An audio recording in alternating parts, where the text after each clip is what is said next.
Good evening, everybody, and welcome to Fraser Field for a rare Saturday afternoon game. And again, I still have to get in the swing of things and say Greater Boston League, because it's Link Glasgow taking on Medford. Glasgow's trying to stay over 500. They're looking for their fourth win. Both teams are looking for their fourth win. Glasgow looking to go to 4-2. Medford looking to stay perfect and go 4-0. Medford's also looking for a sweep here at Fraser Field. They mercy ruled English in 5 innings, 11-0. So now they're trying to knock off the Rams, as both teams are preparing for, first and foremost, the GBL tournament that will start, this being Saturday, June 5th. We're finally into June. The GBL tournament will start on, I think it's a week from today, the 12th. And we're not yet sure where everybody's going to play. I thought that it would be like all the tournaments, the high seed would get the home game, but that's not going to work. Like Catholic Central baseball and softball are going to be played at Endicott in Beverly starting next week.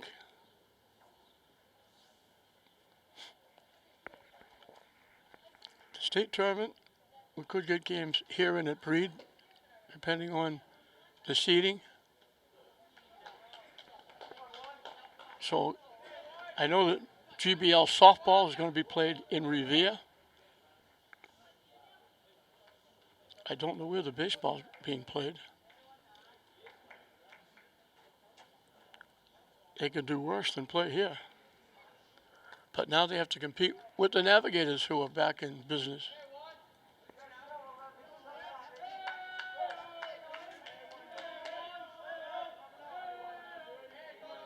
Nathaniel Almendarez on the mound for the Rams. Owen Kelly will be the first hitter, the center fielder for Medford. Down and in for a ball. A few more fans coming in. Medford brought quite a few. Not just a scattering of half a dozen Glasgow fans, but there's some more people walking in now. Low for a ball, 2-0.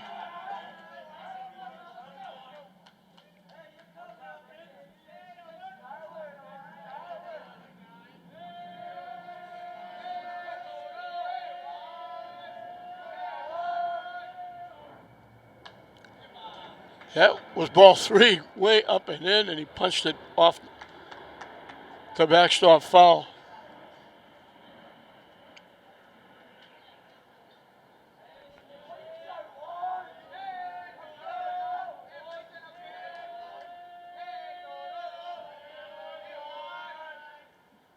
Swing and a miss.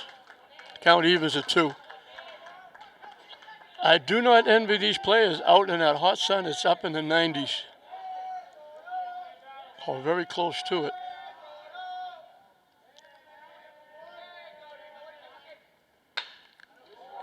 Hit into center field for a base hit.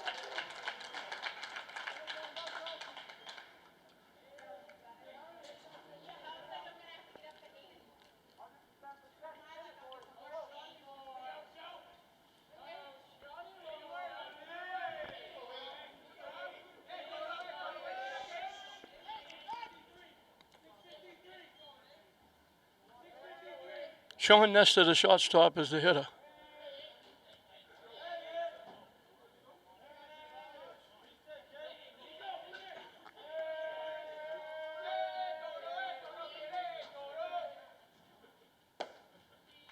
In for a strike. And we'll have to check the umpire each pick because he's not very demonstrative.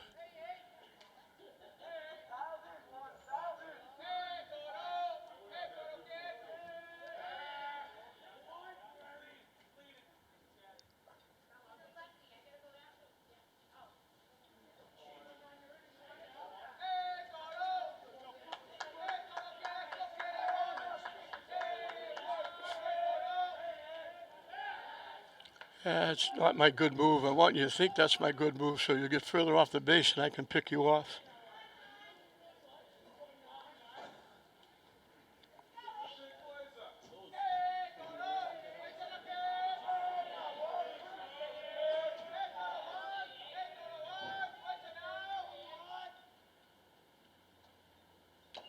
Foul tip held on to nicely by Galizzi.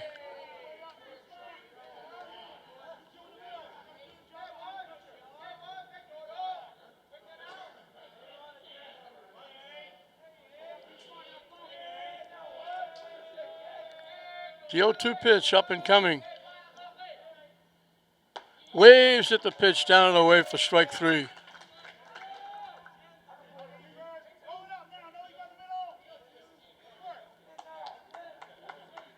Aiden Barry, who was the winning pitcher against English last time they were here, is the hitter.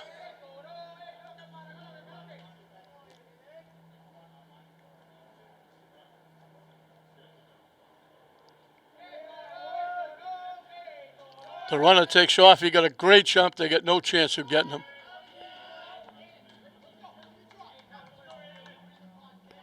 So a runner at second with one out.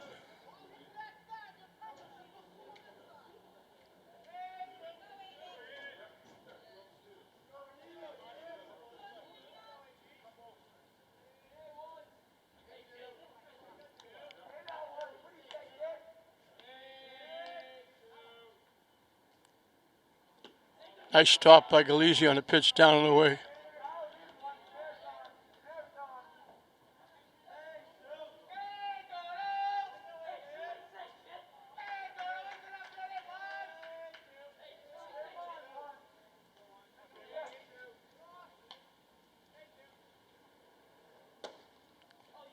Pushes him off the plate with the pitch inside.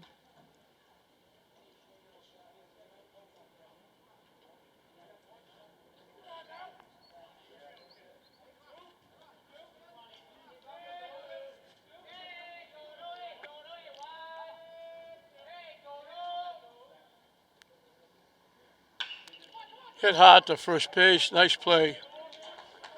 Solid shot by Barry. Right at Christian Spates, the first baseman.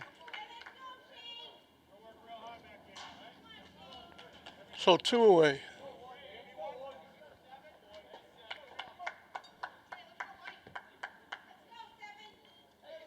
Shane Grant, the right fielder, will be the hitter.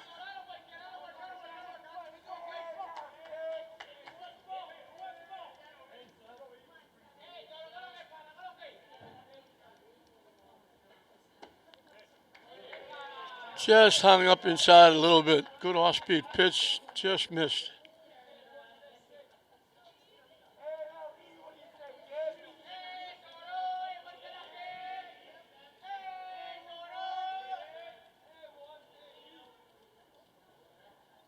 Swing and a miss.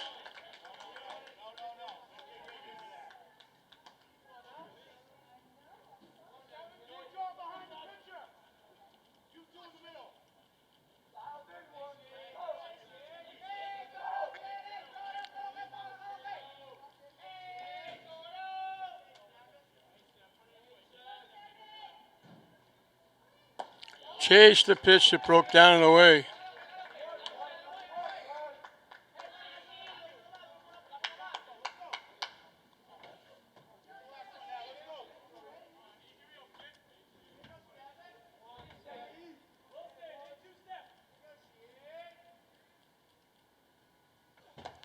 Strikes him out. 2 strikeouts in the inning, so Medford threatens.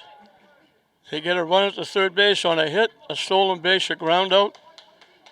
But the runner is stranded at third.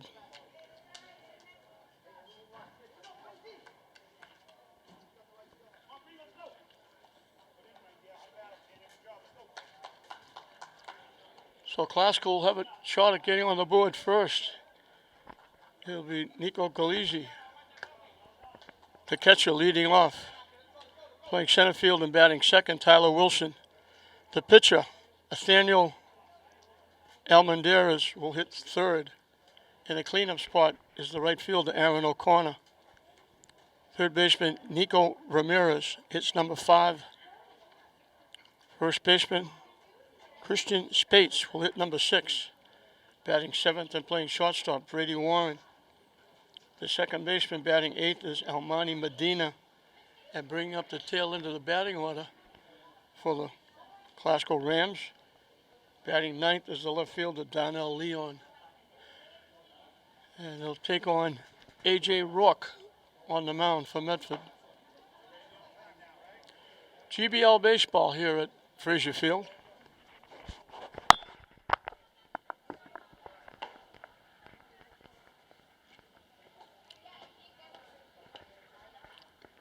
Hard to believe. Medford's played 3 games. There's only a week left in the season. Glasgow's only played 5.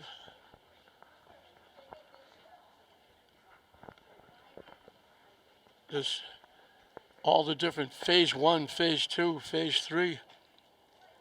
All the different leagues starting at different times. Especially the GBL league. They didn't start anything until February.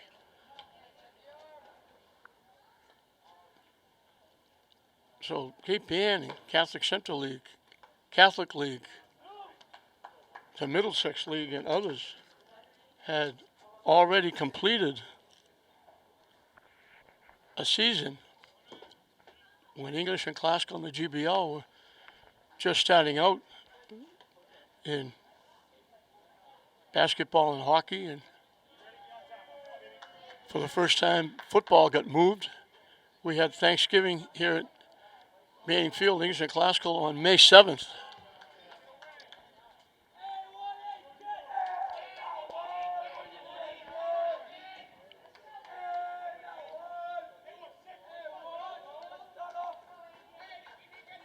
Seven of these Classical kids are no longer in school. They graduated. They had a great graduation the other day at Manning Field, as did Lynn English. Between the two, I think we graduated like 800 kids.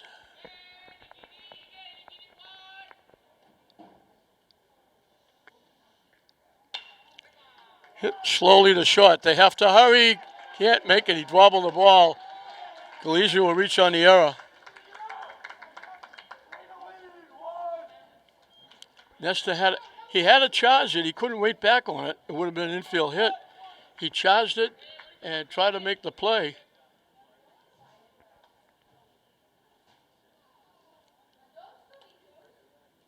And it wound up being a bobble and a runner at first.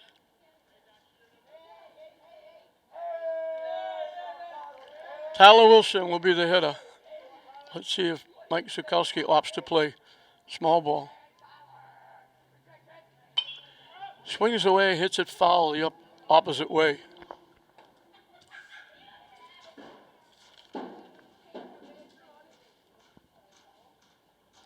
Orazio Azanello, I hope I'm getting that correctly, is the head guy for Medford. We've become friends, having conversations before the English game and now before this game. Down the way for a ball. Galizzi faked like he was going to steal second.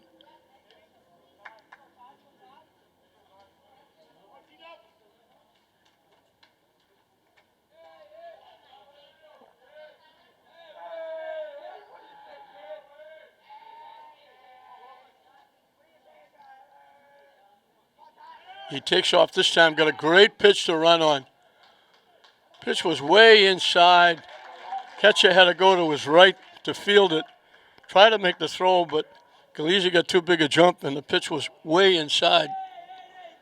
Wilson had to duck away from it.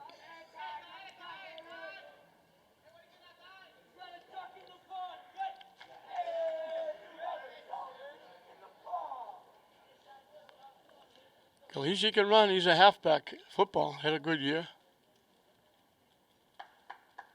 for Brian Vaughan's football team.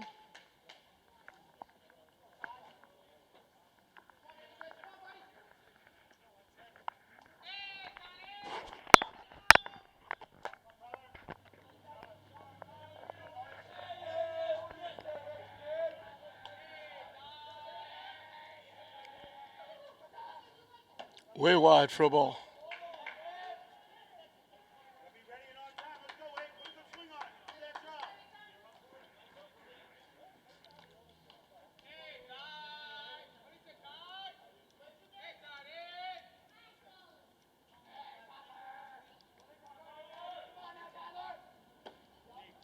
Down and in for ball 4. So an error and a walk put runners at first and second with nobody out. Nathaniel Almendarez can help himself here.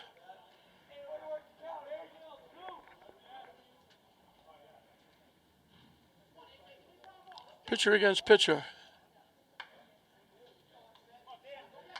They give him a lot of room down the left field line.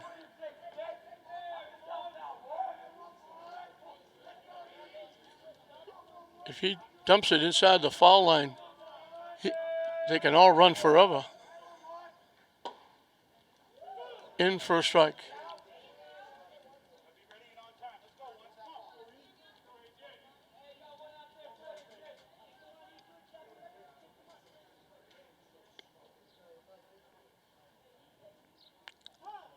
It was a wide open stance.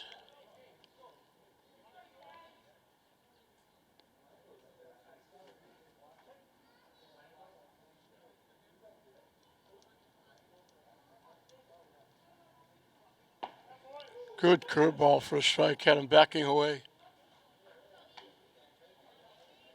Quickly 0-2.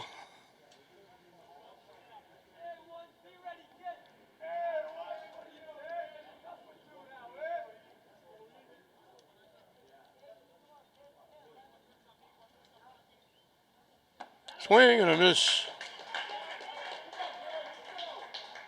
So the first out recorded by Rourke is a swinging strikeout. Aaron O'Connor, the right fielder, will be the hitter.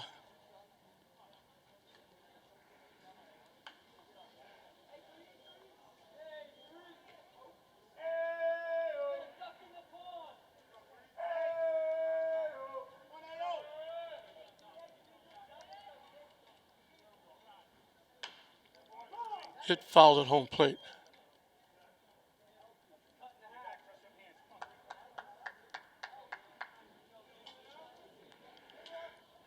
These baseball players in high school haven't played in 2 years. They didn't play last year. A long layoff. And then very quickly, they had to change. If you were a two-sport athlete, you had to change very quickly from one to another. Good curveball again for a strike. He jumps ahead of O'Connor. You only had, I don't think you had a week. I think you had 3 or 4 days to get ready for the season. Because you had to get the games in by June 11th.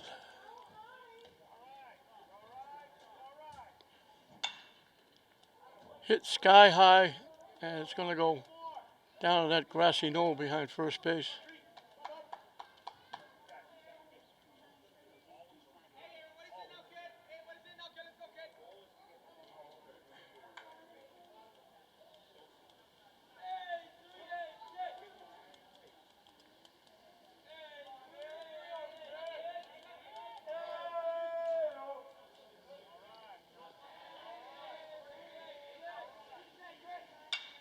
Sliced down that grassy knoll behind first base.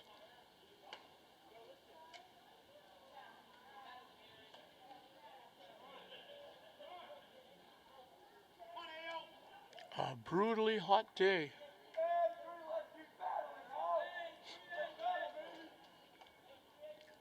We battled cold and rain, and now the heat's coming. Chop, foul past third base.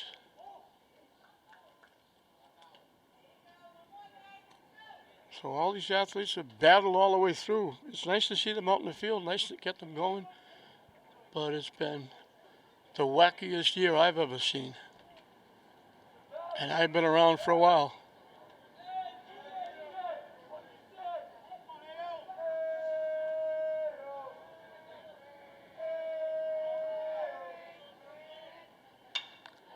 Pop straight up in the air. Right fielder coming on. Trying to guide himself from the sun. And had to reach, he lost his hat and had to reach over his shoulder, but he made the play. So two-way with 2 on. Nico Ramirez, the third baseman, will be the hitter. It's funny, Nico at second base, Scalise spells it Nico. Nico Ramirez, the hitter, spells it Knico.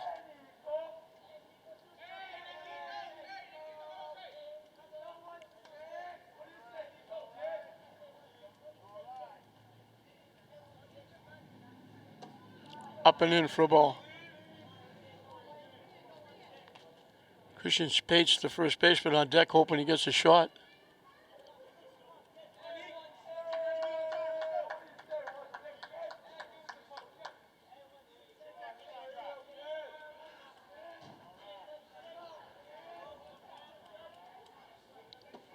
Down and in for a ball.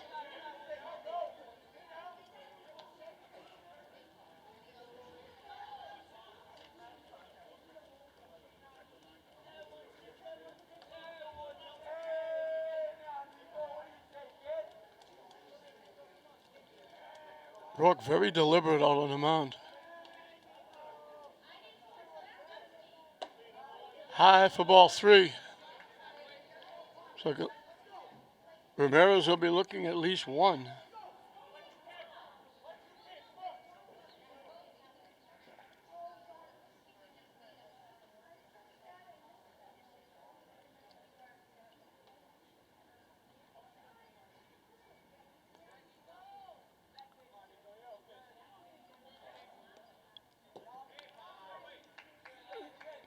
Second walk in the inning. Second walk extends the inning for Christian Spates, the first baseman. It also loads the bases.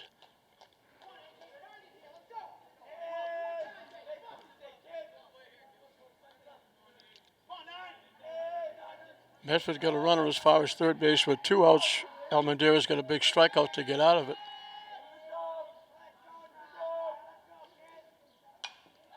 Hit foul, out of play.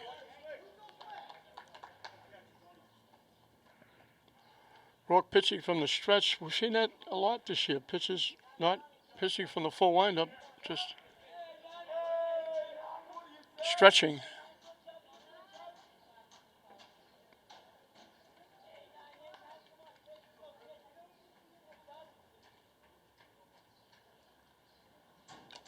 Foul tip to the backstop. Costco one swing away from taking a lead. Rourke one strike away from getting out of it.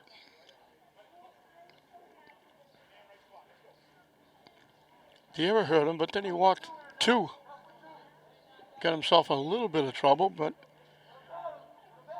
he almost got out of it with a strikeout. Now he's trying to get out of it with his second strikeout, or at least the third out of the inning.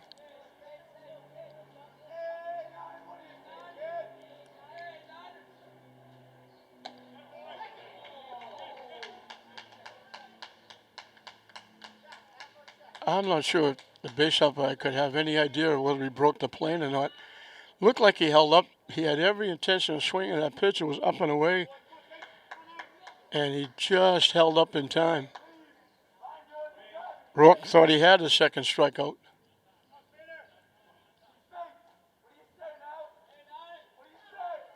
The 1-2 pitch. Up and coming. Rourke wanted that one too. That's twice he started to walk to the dugout. So we got deuces wild. 2 balls, 2 strikes, 2 outs.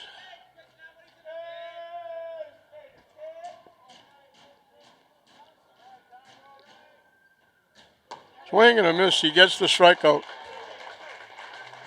So both pitches come up with strikeouts with running a score position. A little bigger for Rourke. The bases were loaded. The error and the 2 walks don't hurt. We played 1 inning here at Frazier Field, and we're still right back where we started. Classical nothing, Medford nothing at the end of 1.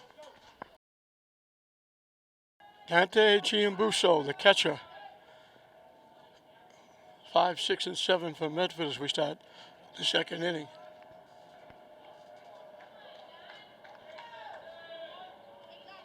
On a very hot day at the ballpark for a 2 o'clock start, there's a few people here. Wasn't much to start, but had a lot has come in since we started.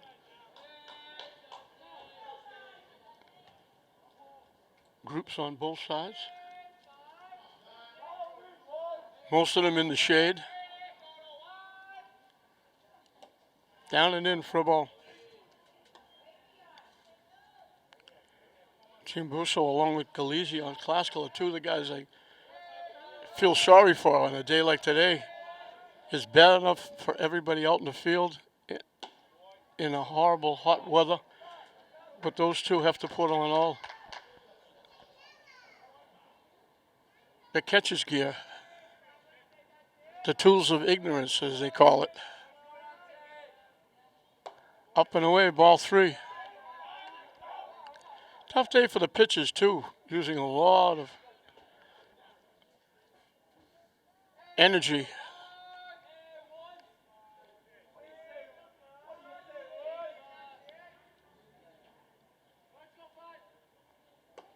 On 4 pitches. Medford gets the leadoff hitter on for the second time in a row. A.J. Rourke, the pitcher, will be the hitter.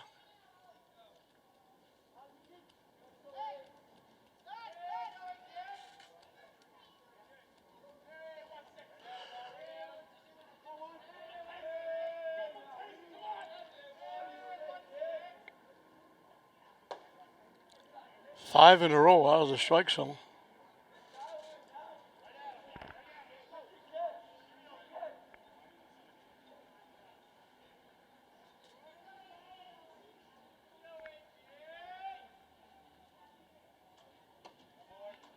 In for a strike, 101.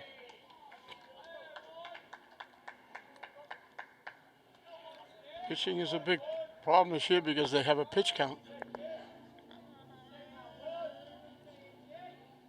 25 or less, you can come back with only 1 day's rest. Almost a great play by Brady Wine. I hate to give him an error on the play, but it's an error because he would have had the runner at second base.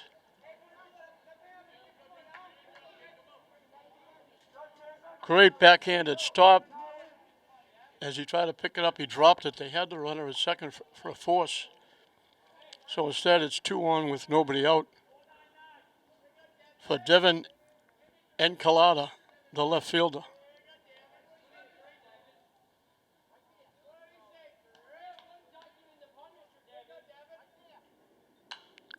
Hit foul back.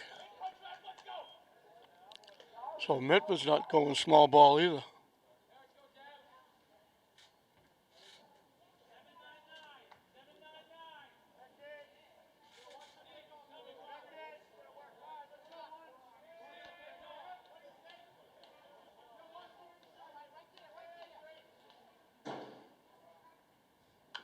Chop foul.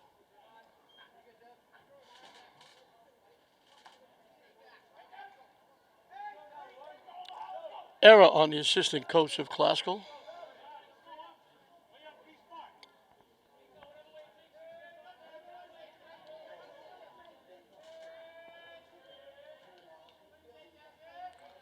The 0-2 pitch.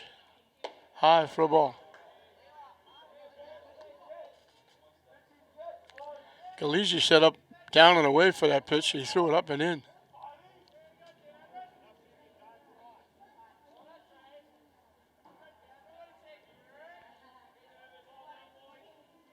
Way up and in for a ball. The count evens at 2.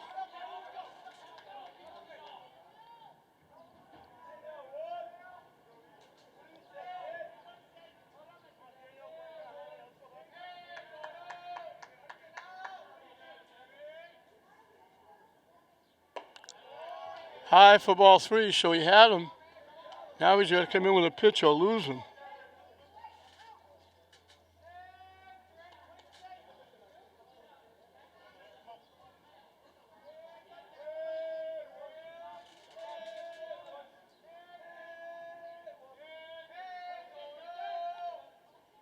Swing and a miss, he gets him.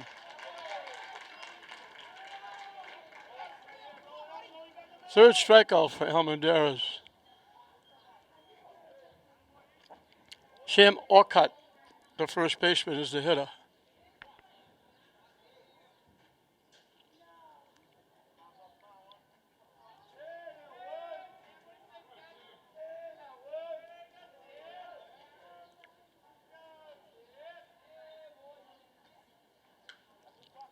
just off the tip of the bat to the backstop.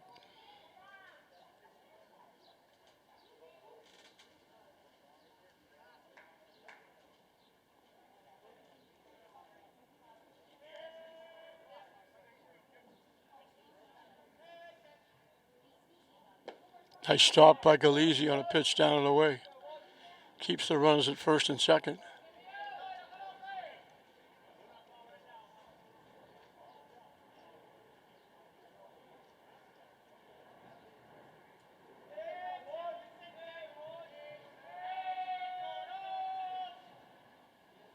Swing and a miss.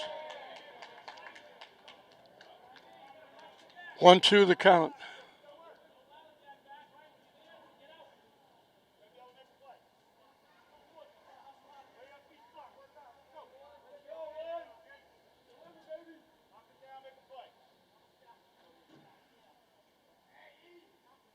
The runners take off, and he steals second and third. Without a throw, they got a huge jump. They were way off. The runner at second is easy pickings, but the runner at third was almost 3/4 of the way to third base before he threw the pitch. So that takes away a potential double play. Klasko brings the infield in. Any ground balls now. Strike 3 called on the inside corner. Good pitch. That's a big out.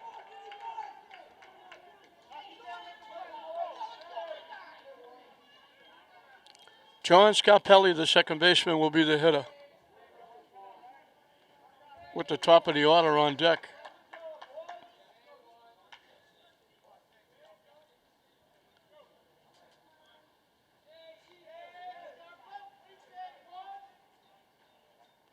Way up and in.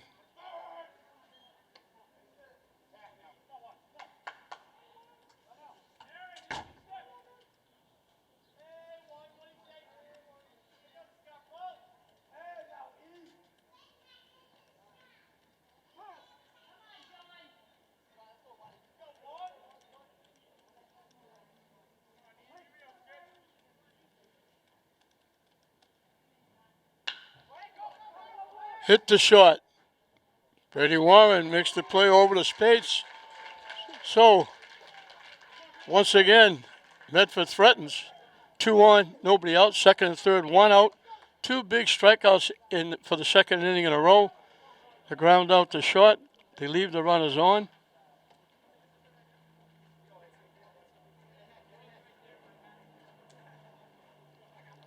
So the error and the walk don't do any damage. And once again, Klasko will have a chance to get on the board first. It'll be the bottom 3 in the order for the Rams. Brady Warren, who made that last assist. Almani Medina, Darnell Leon. And A.J. Rourke will start his second inning of work. Klasko trying to make it 2 in a row here at Frazier Field for Lynn. St. Mary's had a squeaker, a 1-0 win. Nowicki played very well. Cabral come in at finish it up. And they beat Algonquin Catholic 1-0. So Klasko trying to get Lynn 2 wins here at Frazier Field. Back to back. As we mentioned, Medford trying to get a sweep after beating English here earlier in the week.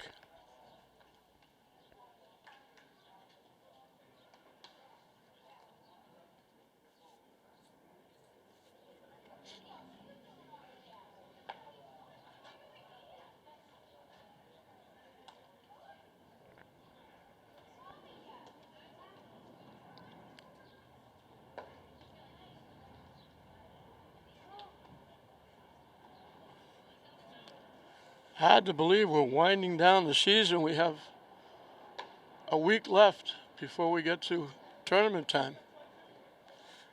We never thought we'd get here with that horrible pandemic, but a lot of work done by an awful lot of people. Brady Warren is hoping he can celebrate like his sister celebrated. She graduated. She was a senior. And she celebrated her graduation by changing from her gown to a softball uniform and pitched a shutout against Revere.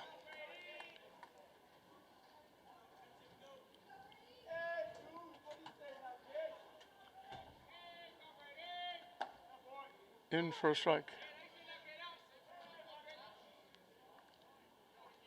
Father Chris was a very good athlete at Lynn English. Was a quarterback for the team that went to the Super Bowl. And a very good, successful softball coach at Classical, winning a lot of NEC championships. And had to give it up when he became a vice principal at Classical. I think he still coaches a youth team. Way up and in for a ball.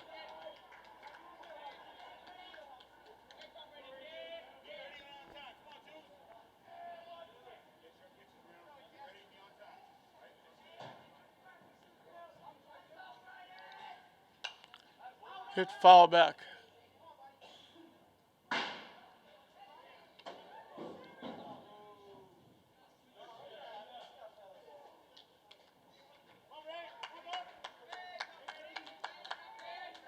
The payoff pitch up and coming. Hit up the middle into center field for a base hit. First hit for the Rams. Medford got their leadoff hitter on both the first and second innings. Classical does the same thing. Almani Medina, the right fielder, is the hitter.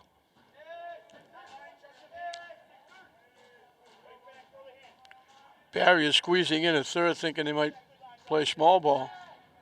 Diving back at first is Warren.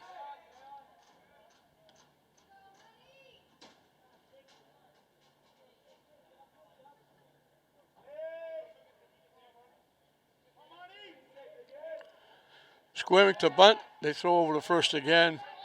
Warren dives back.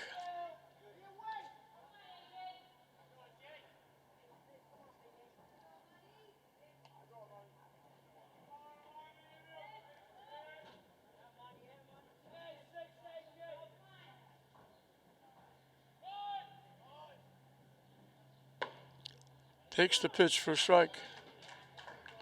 Barry, the third baseman, was breathing down Medina's neck.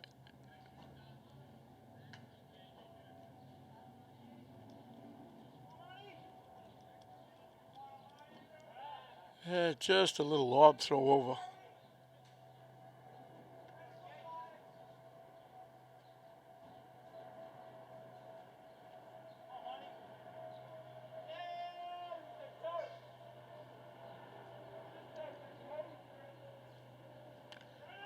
Warren got a big jump, popped up. It's going to be a double play. Warren slid into second base. He got a big jump. He had second base stolen. They popped it up to the third baseman.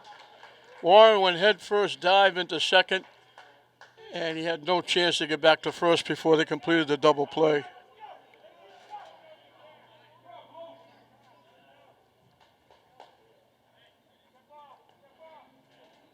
So 2 outs and nobody on for Donnell Leon.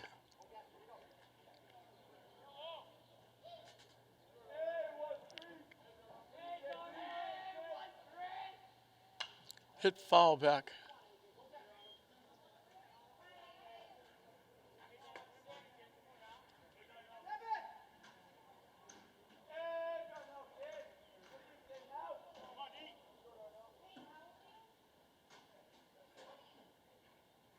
Up and away for a ball.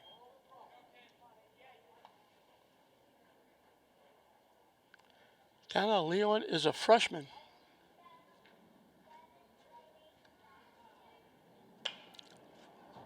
Very late swing. Hits that past third base foul.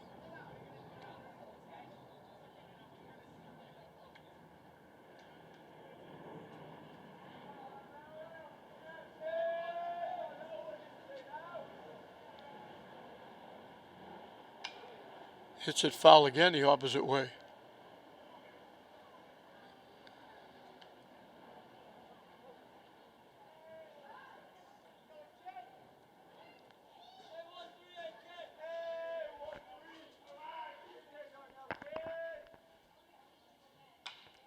And he slices it past third again. Not quite getting around on the ball. Not getting out in front. Little inside out swing.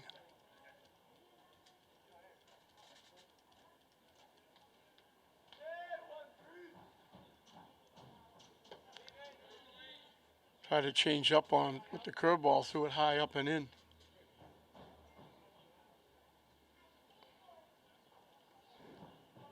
Pretty good at bat by Leon. He's making Rourke work.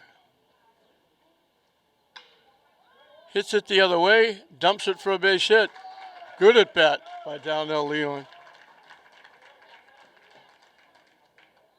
So that double play looms big for Medford.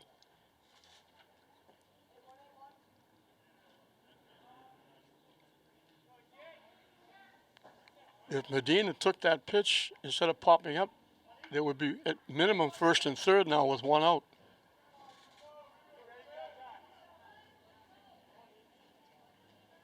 Nico Galizzi reached on an error,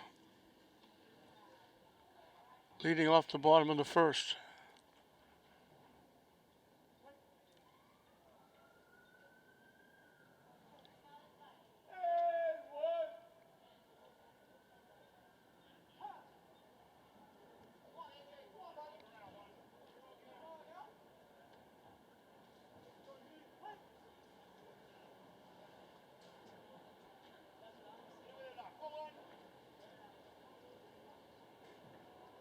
Way up and in for a ball. We mentioned Galizzi had a good season in football for Brian Vaughn's Glasgow Rams, but if you want to call it a season, they played 4 games. But he ran the ball well.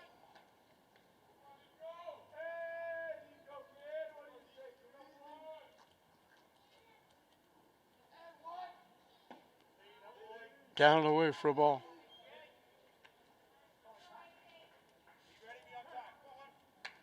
And we're going to trip out to the mound.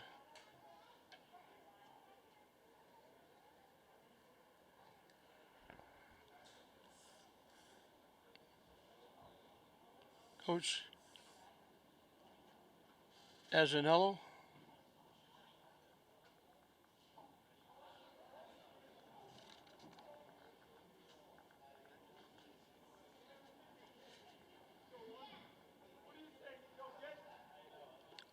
Azzatello. Hard to read the bottom copy of the roster because it comes out very light.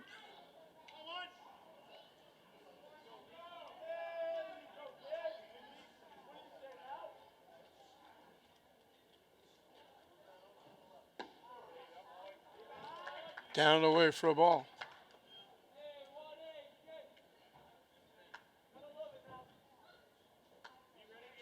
Galizzi will take a look here.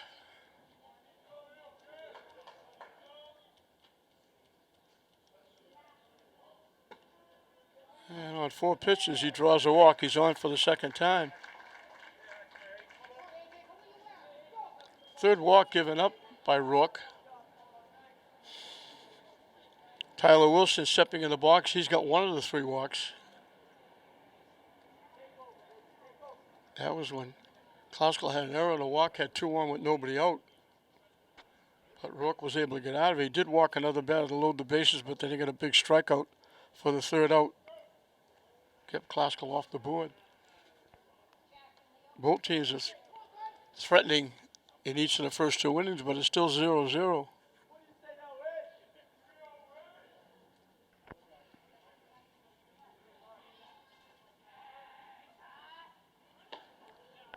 Way up for a ball. Tyler Wilson played good for Marvin Avery in his first year as the Klauskel basketball coach.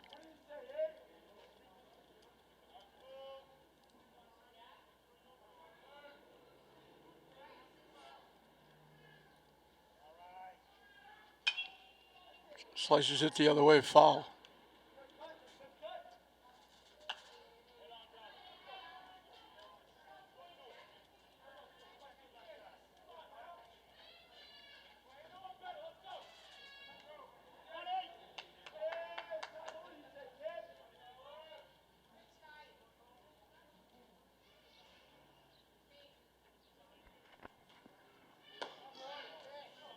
Stayed high for a ball. Medford fans didn't like that.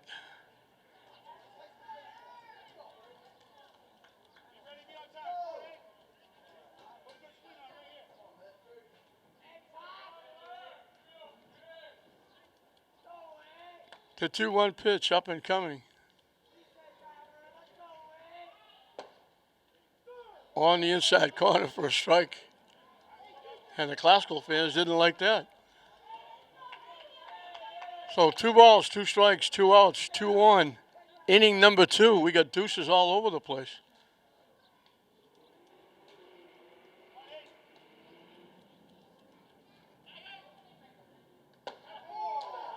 Strike 3 called.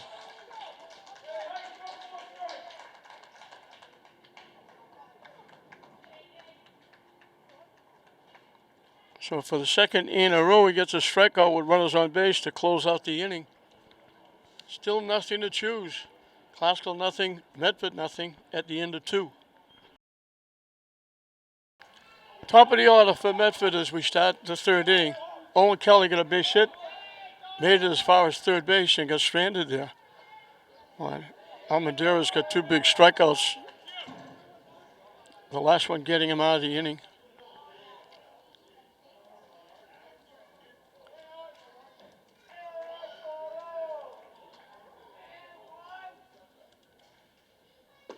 Waves at that pitch for strike 1. Looked like he took something off the breaking ball.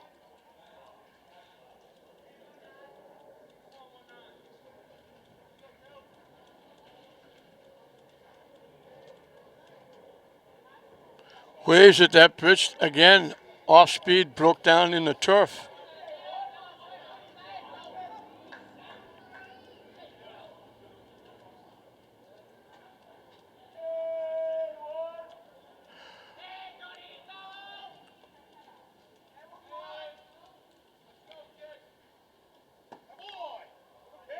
Ooh, they wanted that one. Tough pitch to take with 2 strikes.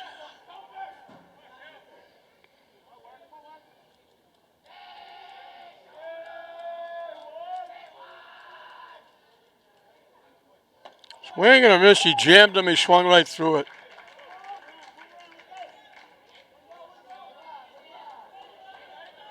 Five strikeouts for Almendarez. Sean Nesta, the shortstop, struck out swinging.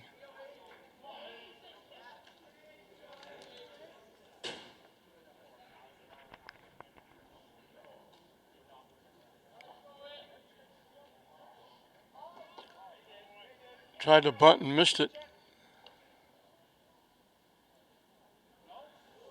They're saying he didn't. He ran up like he was trying to bunt, and they said he didn't attempt. So it's a ball. I don't understand that call. And the base umpire said no, he didn't swing. Chopped foul past first base.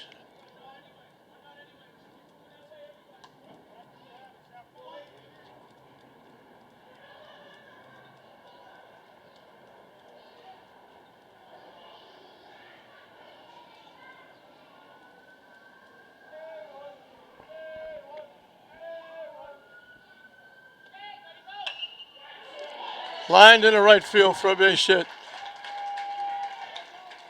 Solid shot by Nesta. So they don't get the leadoff hitter on, but they get the second hitter on.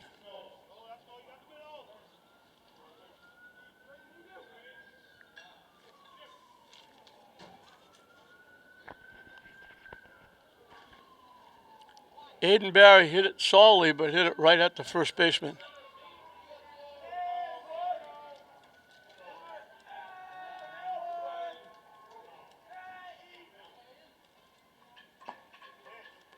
Down and away for a ball.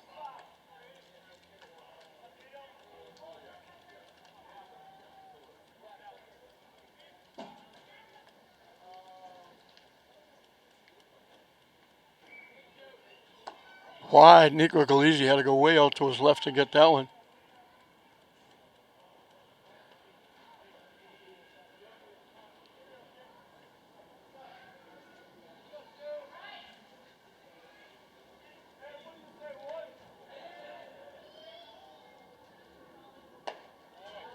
Pitching again, 3-0.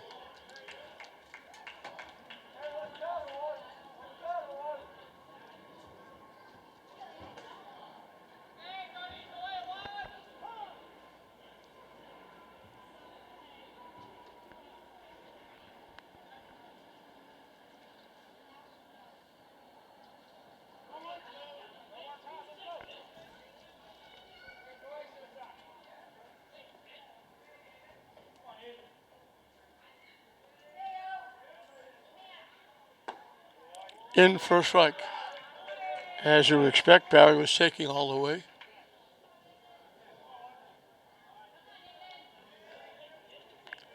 Still trying to be selective here. It's got to be a pitch he can handle. The runner takes off. It's ball 4.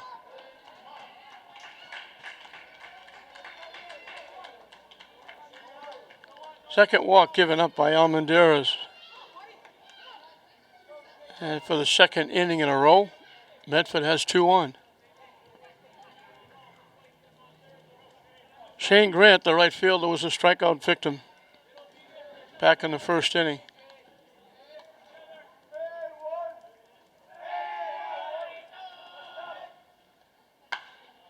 Hit foul past third base.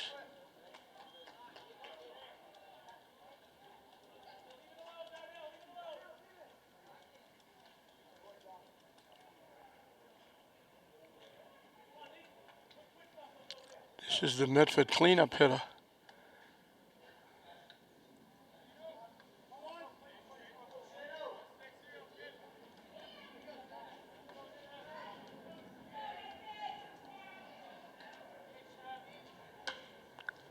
Pop foul up in the seats.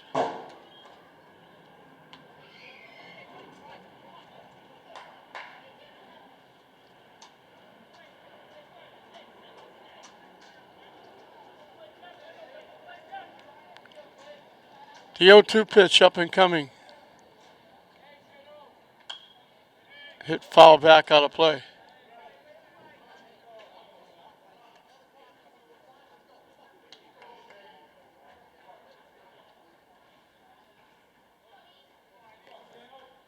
We'll do it again at 0-2.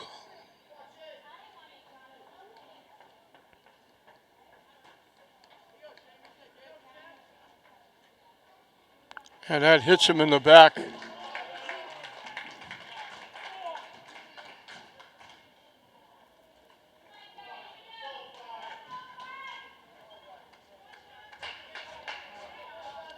So the bases are juiced for Dante Giambusso, the catcher who drew a walk his one trip.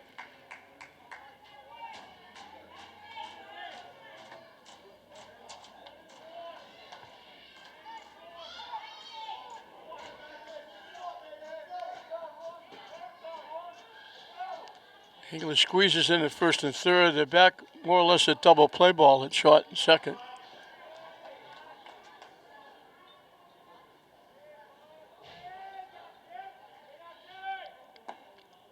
In for a strike. So after a strikeout, a hit, a walk, and a hit batsman, Medford hit the trifecta to load the bases.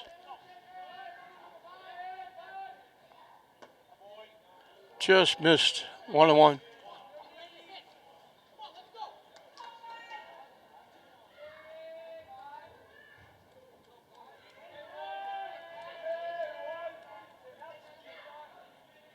Waves at that pitch for strike 2.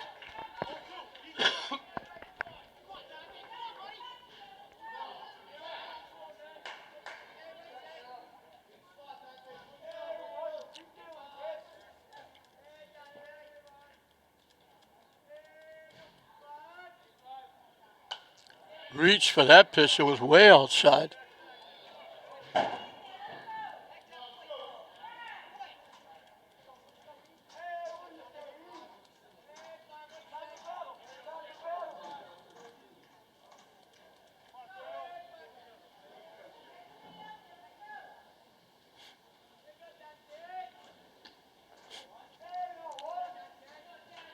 Again, the 1-2 pitch. just hung outside. Again, a tough pitch to take with 2 strikes. He's been chasing those outside pitches. He took that one and it just missed.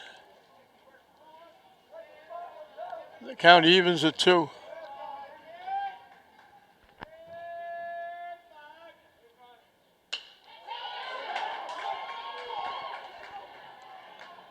Long run for the center fielder. They make the play. The run will score. Tyler Wilson with a long run got there and made the play.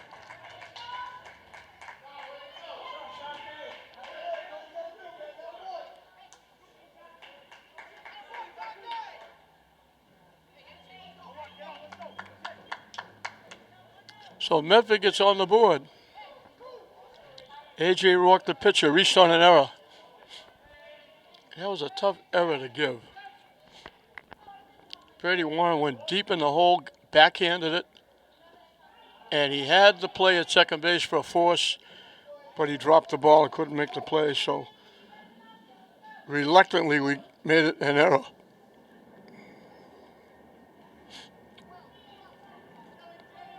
So the walk and the hit batsman hurt. They extend the inning and Medford scores a run. In for a strike.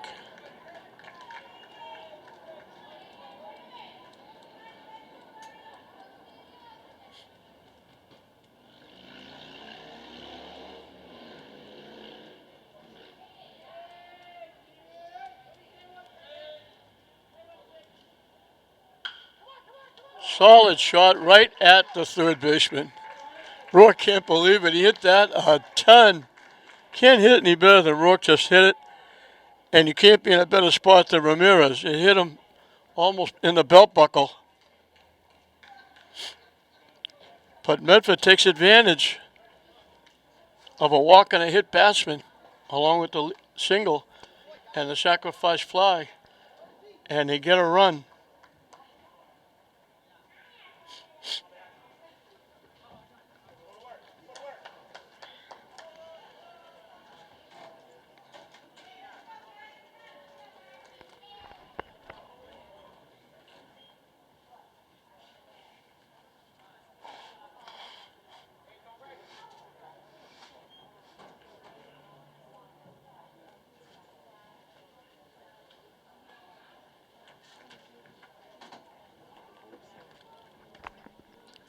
So Glasgow will have to play catch up. It'll be 3, 4, and 5 for the Rams. Nathaniel Almendarez, the pitcher. Aaron O'Connor, the right fielder. Nico Ramirez, the third baseman.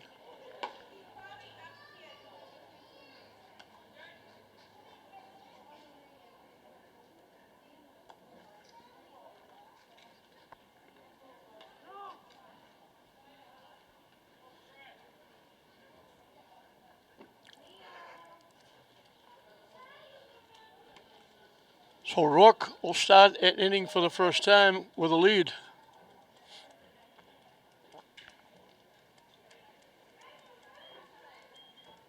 Almendarez struck out swinging his 1 trip.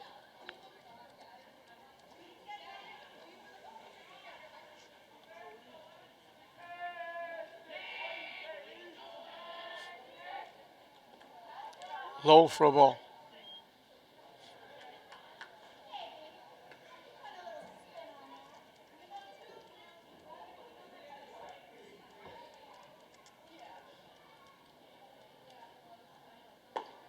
Up and in for a ball.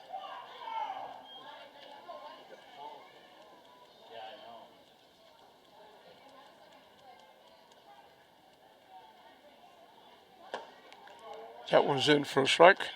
2-1.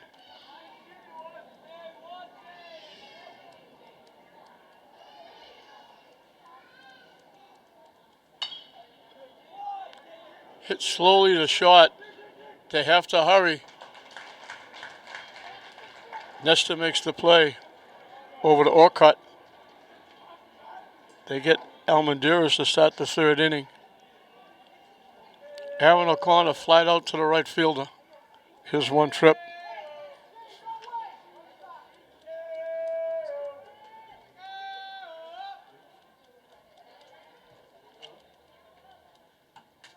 way up and away for a ball.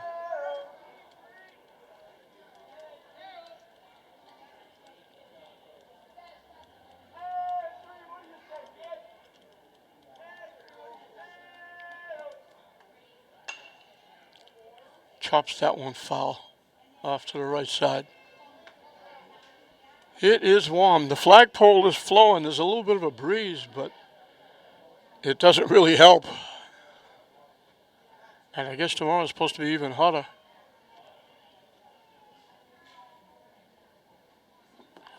Chased the pitch down and in, swung right through it.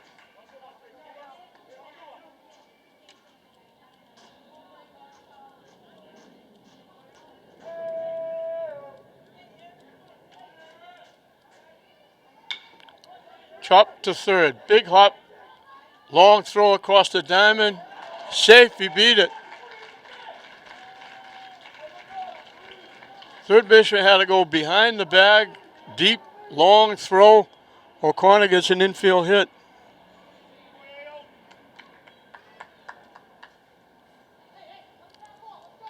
Classical has a base runner with one out for Nico Ramirez, who walked his first trip.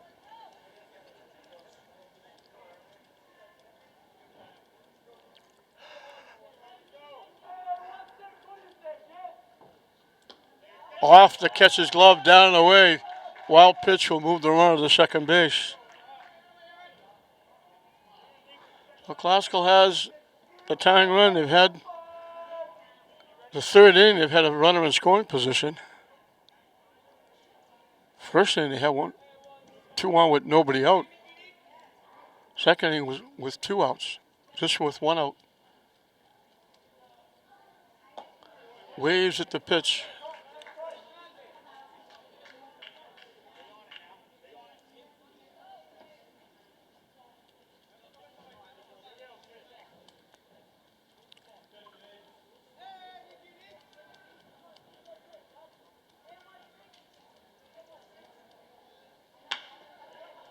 Slow roller to short, off the shortstop's glove. Everybody's safe.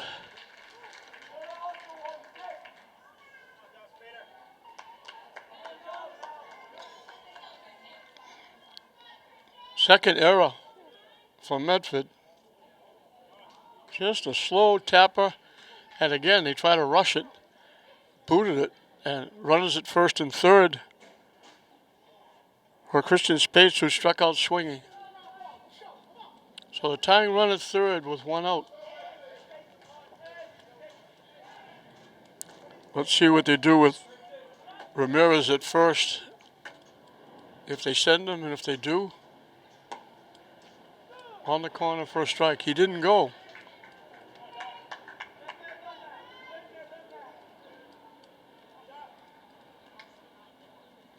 Mike Zukowski at third base, flashing signs. Decent lead at first. Curveball drops in for a strike, so they're not running at first base. I'm kind of surprised.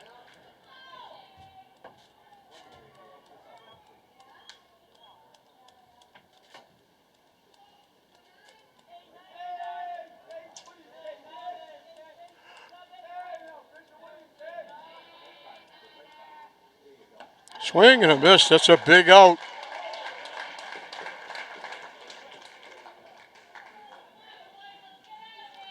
Freddie Warren got a base hit his first time up. I bet he wishes he saved it for now.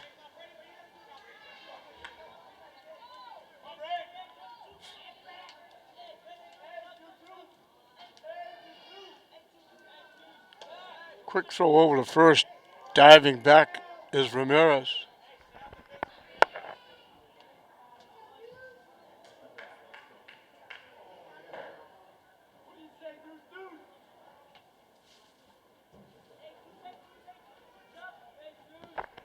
The runner takes off, swing and a miss. They let him go.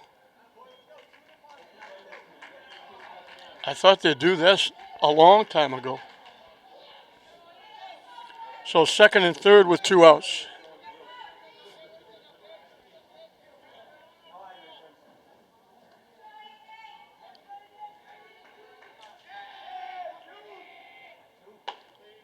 Curveball just hung high.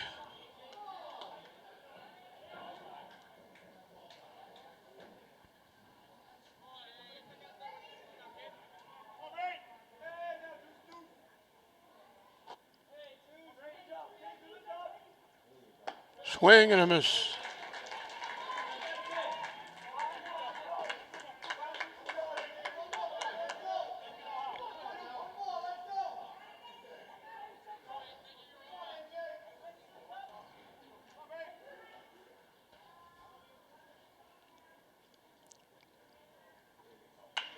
Hit in the center field for a base hit.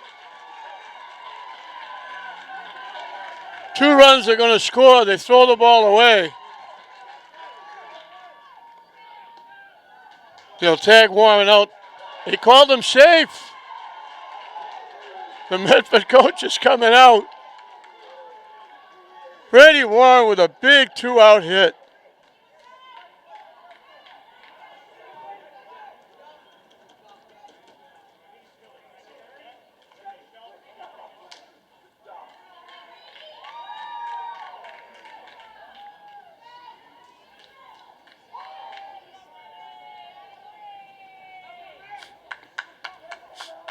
Warren kept going. It looked like I called him out. I thought he was out by a block.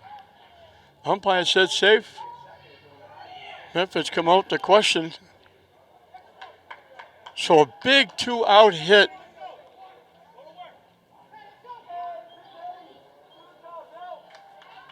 His second hit. Almani Medina popped to third into a double play when the runner was stealing second base. Nice stop by the catcher, Giambuso.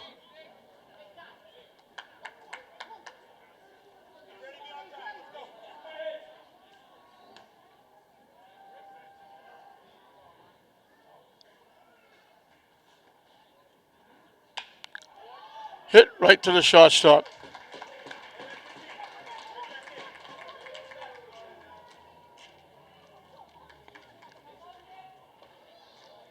So Medford gets a run in the top of the third. Classical says, we'll see your run and we'll raise you one. They get 2 on the big 2-out hit by Brady Warren. And we finished 3 here at Frazier Field in this Greater Boston League battle. 2-1 Classical over Medford. Bottom 3 for Medford as we start the 4th inning.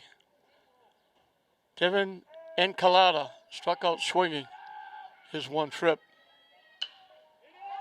Hits it in the air. Brady Warren, the center fielder. Tyler Wilson, the center fielder, coming on to make the play. 1 pitch, 1 out in the 4th. Sam Orcutt, the first baseman, struck out swinging.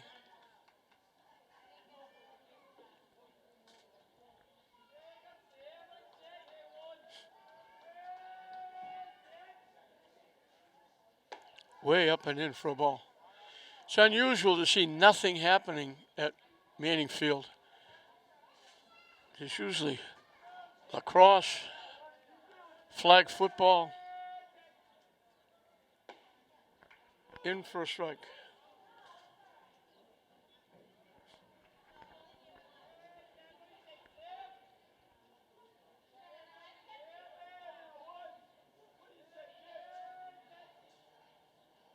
Way up and in.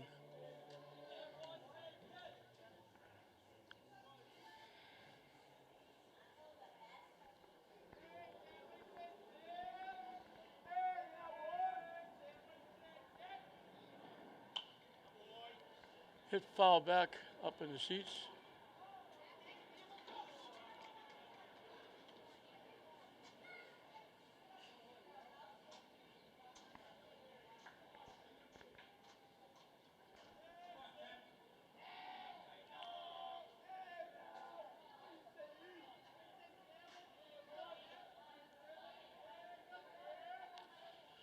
The 2-2 pitch.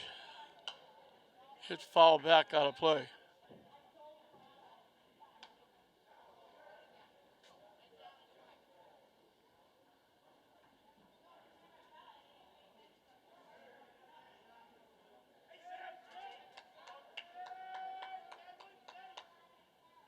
So we'll do it again at 2-2. Way over the head, had a duck under that one.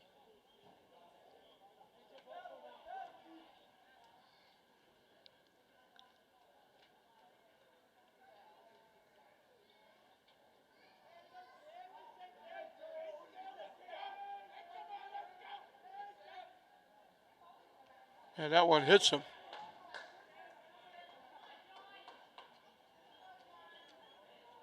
Second hit batsman by Almendarez. John Scarpelli grounded out short to first.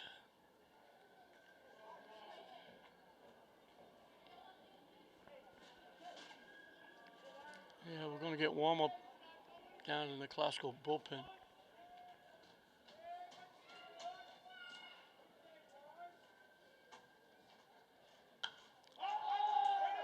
Popped up. Galisi, the catcher. Nice job. Comes back and makes the play. Very nice play by the catcher, Nico Galisi.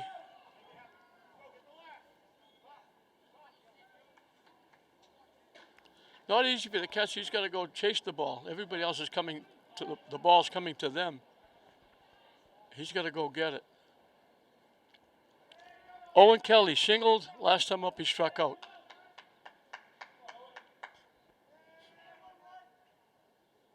And that's a major league wild pitch.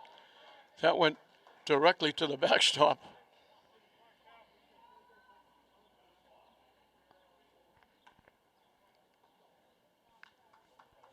So for the fourth inning in a row, Medford has a runner in scoring position. They finally broke the scoring ice in the top of the third. Glasgow wound up getting 2 in the bottom of the third. And now Medford has a tying run at second with 2 outs.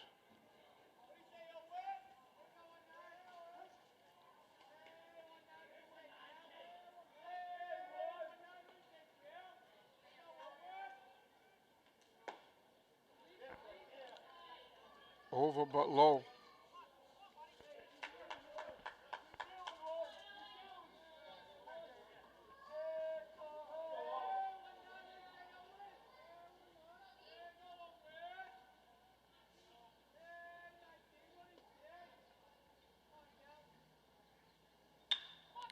Hit solidly the shot. Nice play by Warren from deep shot, long throw, and a very nice stretch at first base by Christian Spates. So Kelly hit it well, but he's thrown out 6-3 for the third out. We're halfway through the ball game. All the scoring done in the third inning. And it's Glasgow leading Medford by a score of 2-1 as we move into the bottom half of the fourth. And it will be 9-1-2.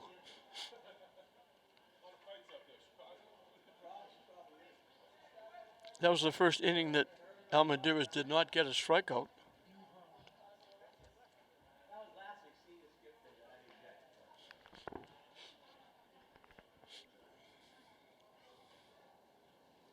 Daniel Leon will lead it off, and then we'll move into the top of the order.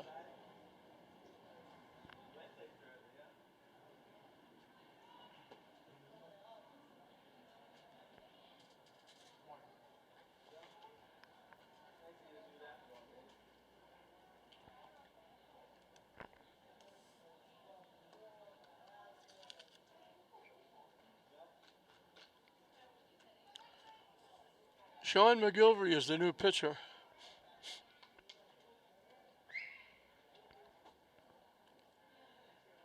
The one thing we don't know is, did Rook go anyplace else?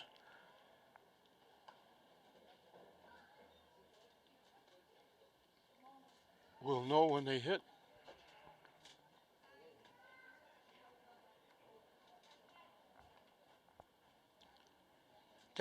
Daniel Leon blooped a single into left field in the second inning, so he's 1 for 1. So Rourke goes 3 innings, gives up the 2 hits they earned, 4 base hits, walked 3, struck out 3. Now it'll be McGilvery taking over.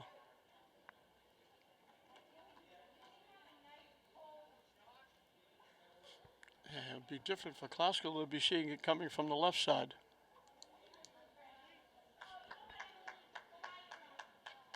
And Leah, last time he kept slapping hits off to the third base side going the other way. He finally dropped it the other way into left field for a base hit.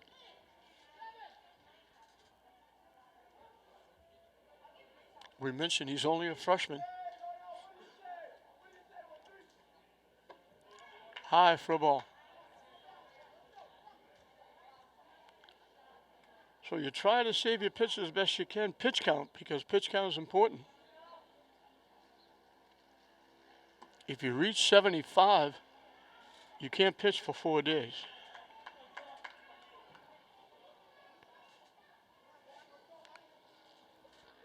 Like Barry is at third base today for Medford. If they have to bring him into pitch, he's only allowed 25 pitches. Hit to third. Off the third baseman. They can't make the play.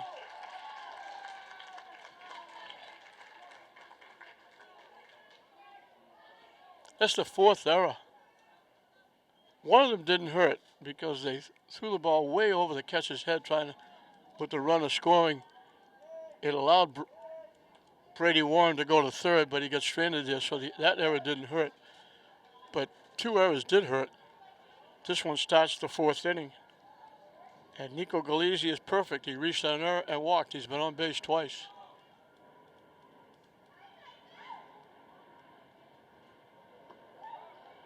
Down and in for a ball.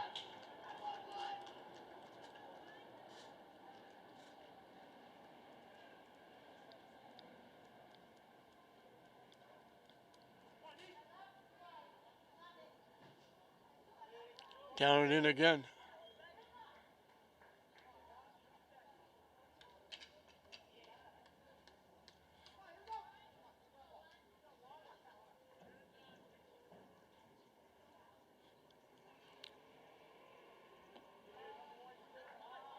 Three in a row out of the strike zone. Galizzi will be looking here.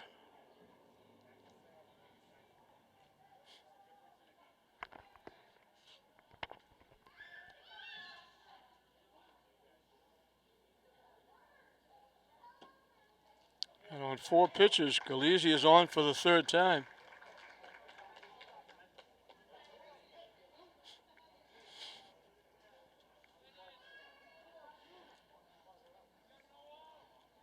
Tyler Wilson, will they play small ball here? 2 on, nobody out. Looking down at third base to Mike Zukowski for the sign.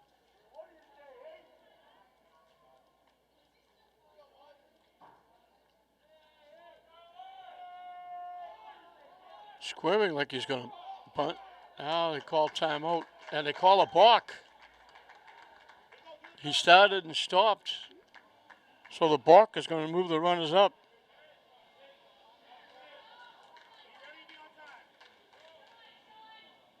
So 2nd and 3rd with nobody out. They don't have to bunt now.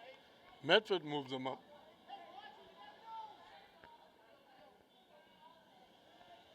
They bring the infield in.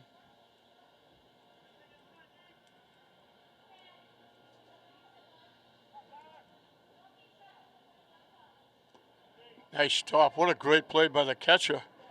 Giambusso, that bounced way out of the right-hand hitter's batter's box. Was ticketed for the backstop. He went out and speared it. That, at least momentarily, takes a run away from Classical.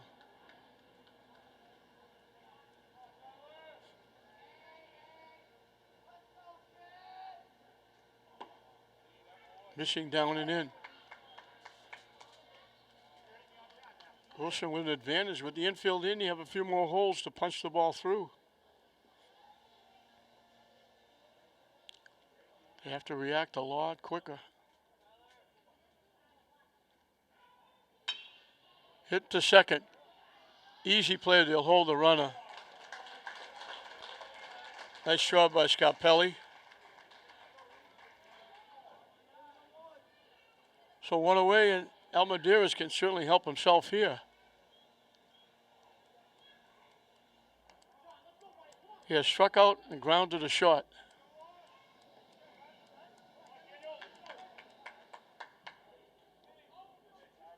The infield stays in.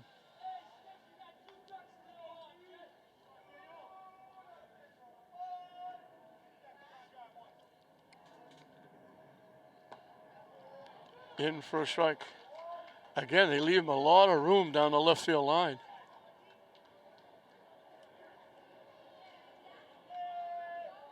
Down the right field line, too, if he ever goes the other way.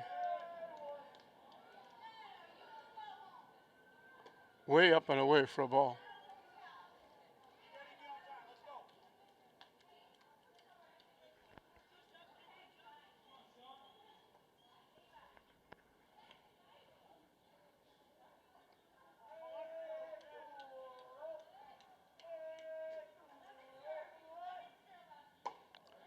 Up and away for a ball.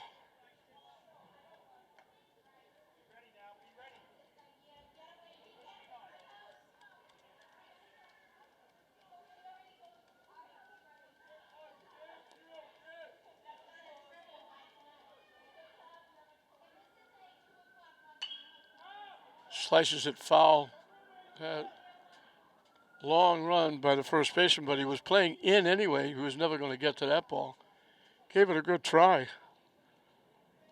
Long run by Orcutt.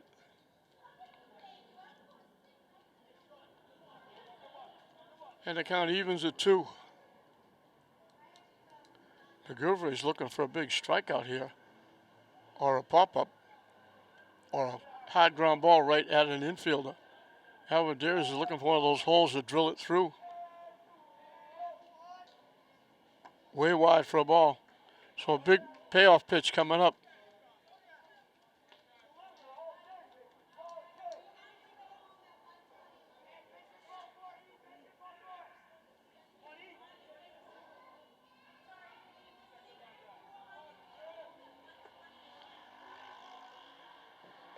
That's ball 4. So the bases are loaded. Aaron O'Connor fly to right. Got an infield hit. And scored the first run that tied the game up. I think we're going to get a pinch runner at first base.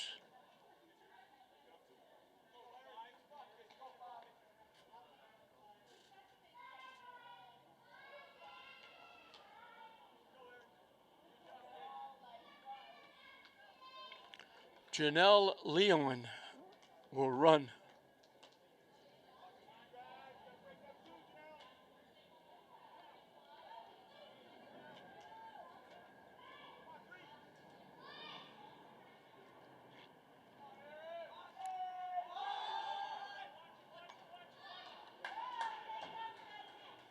I'm not sure what that play was supposed to be. I don't know if it was supposed to be a pitch out to try and pick somebody off. First baseman, third baseman came charging in. The shortstop ran to third. The second baseman ran to first.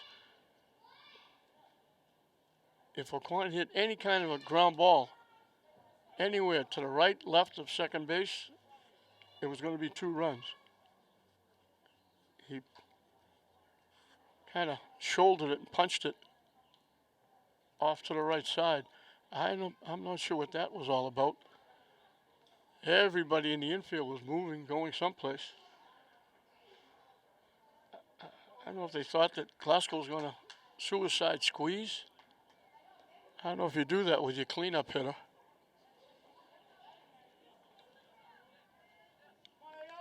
Obviously, O'Connor would love a base hit right here, but he'd love to just drive it someplace. Get a run in. Center fielder is very shallow.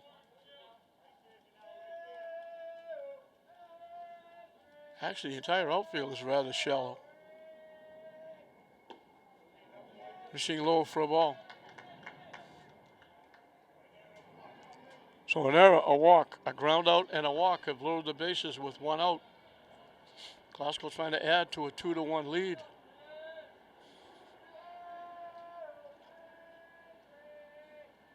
Way up and away for a ball.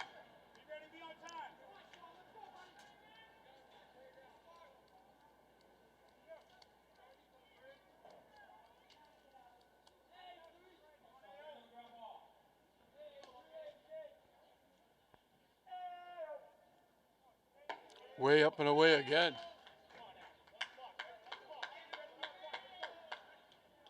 Aaron Lchs is going to take a good long look at this pitch. 3-1. The infield is in. The shortstop is almost equal with the pitcher. He is really playing close. And that's ball 4. O'Connell will get an RBI. Leon, who started the inning reaching on an error, scores the run.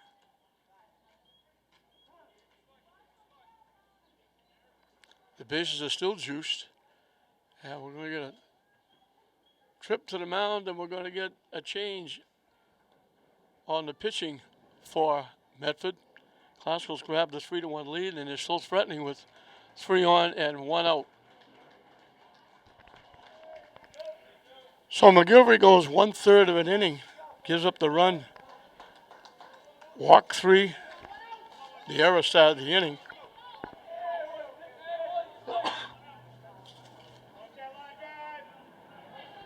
Donald Davis is the new pitcher, and the infield is still in.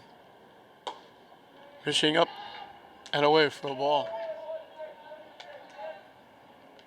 Nico Ramirez has been on base twice. He's walked and reached on an error. He scored the run that gave Classical the 2-1 lead.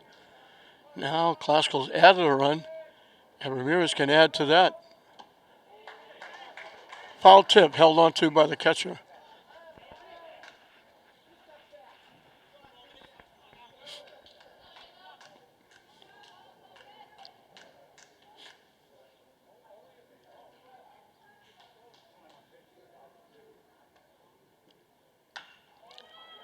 Hit in the air to left center field. Long run for the left fielder. Gets there. Tagging and scoring is Galizzi. Ramirez will get an RBI.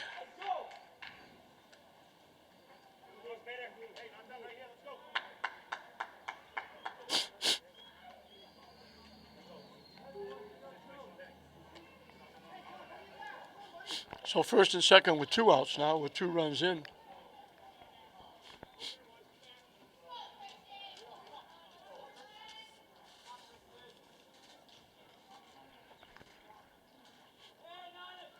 Space has struck out twice. Both times swinging. Pops it up.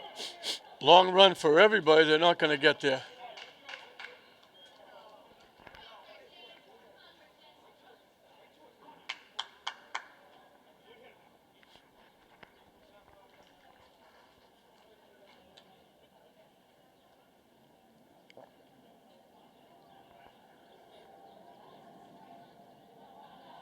Spates is the 7th hitter in the inning. Gloucester got 2 in the 3rd. They got 2 more here.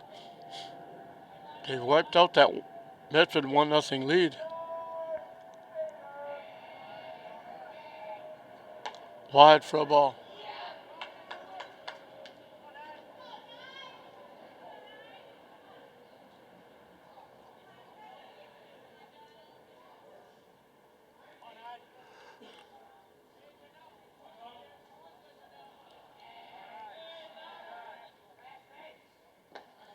Good pitch. Took something off the curveball and dropped it in.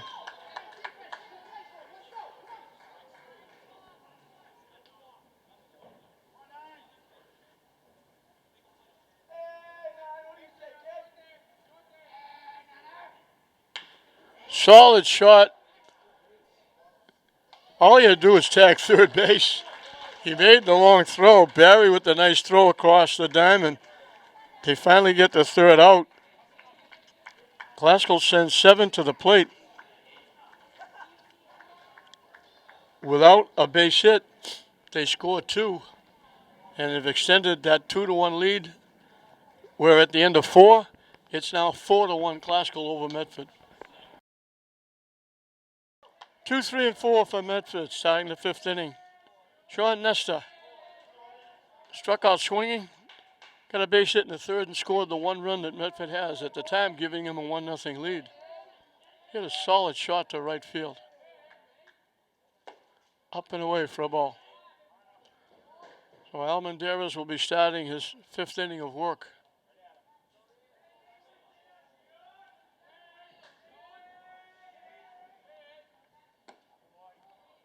In for a strike. It's been a crazy year.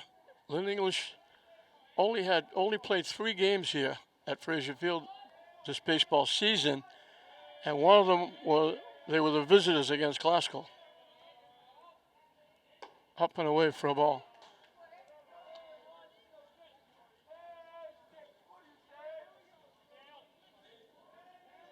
Sixth game for Glasgow. They only have 1 or 2 more. Slice foul off to the left side.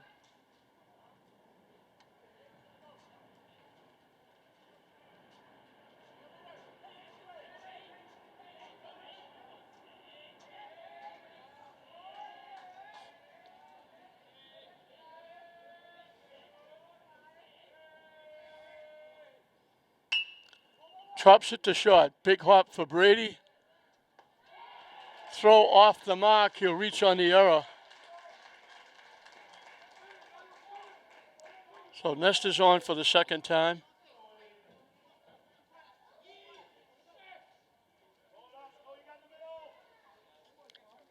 Second Ram error.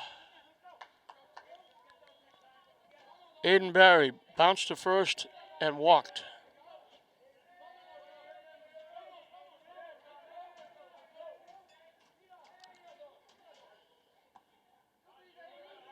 Dropping low for a ball. So Medford got 1 hit in the third to score their run. Glasgow just got 2 without a base hit.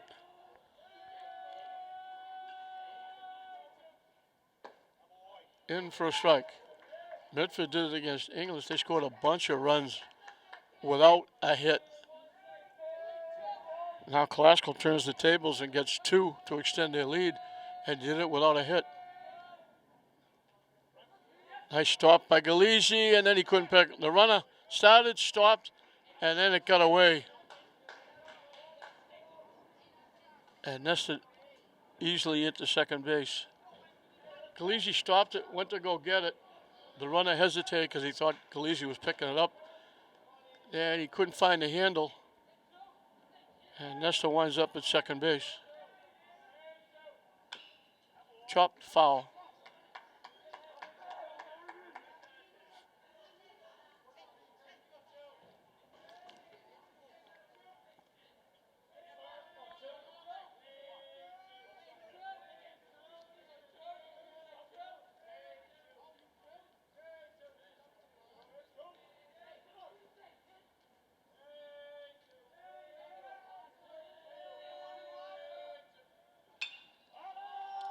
Hit way up in the air off to the opposite side. Long run for Leo, and the left fielder couldn't come anywhere near it. Way off the line for a left-handed hitter.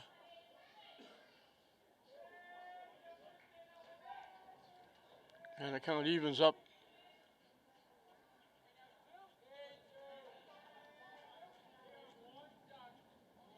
And we'll have the 2-2 pitch up and coming.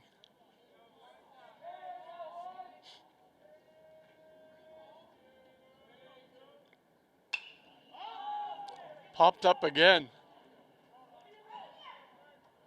Nice play by the third baseman. Nico Ramirez almost overran. He went way behind the third base bag in foul territory.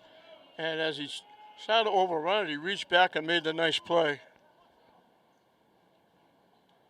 So Barry pops up. The third baseman pops up to the third baseman. 1 away. Shane Grant struck out, got hit by a pitch. 1 of 2 that Almendarez has hit.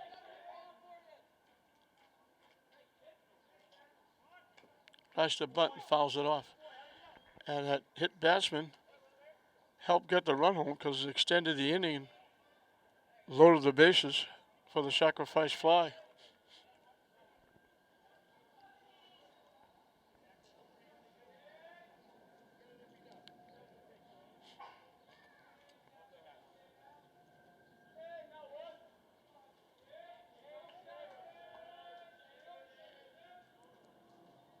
Chased that high pitch and swung right through it. That was over his head.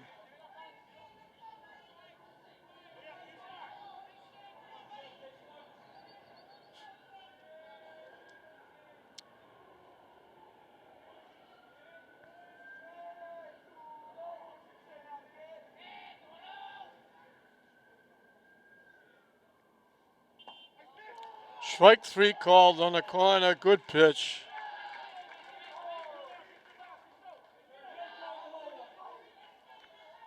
Two-way. Almendares gets back in the strikeout groove. He got 5 in the first 3. Didn't get one in the 4th.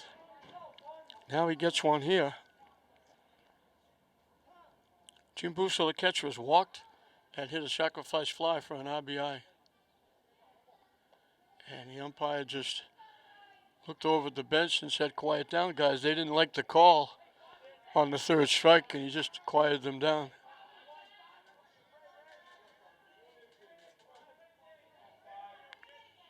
Catcher throws right, obviously, bats left. Missing for a ball. In fairness to the umpire, you know he must be doing something right because both teams are yelling at him. All the fans are yelling at him. He hasn't favored either team. He's called it same way for both teams.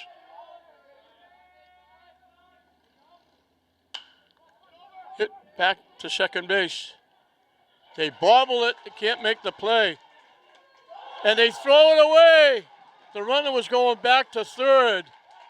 What a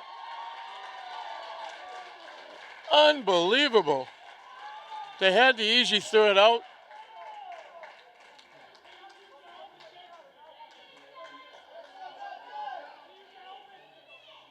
Two errors on the play.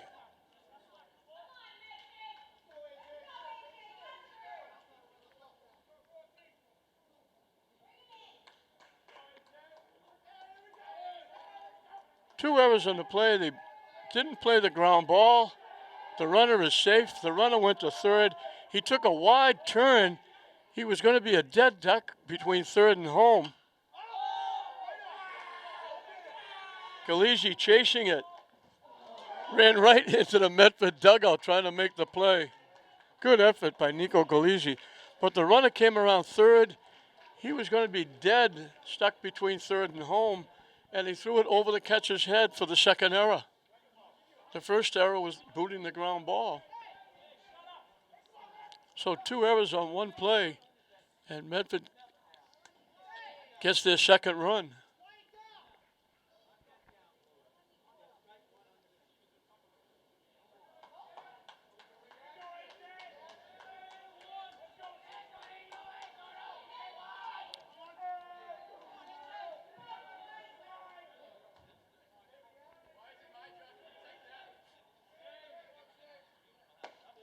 In for a strike.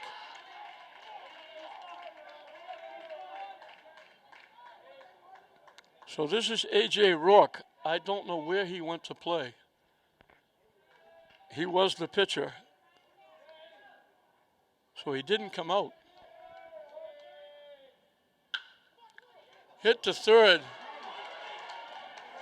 They missed the tag.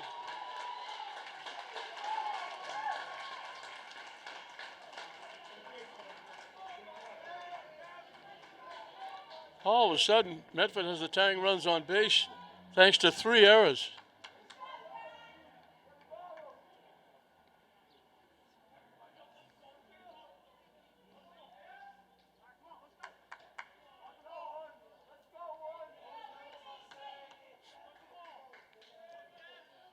Four errors in the game. Devin Encalada is the hitter.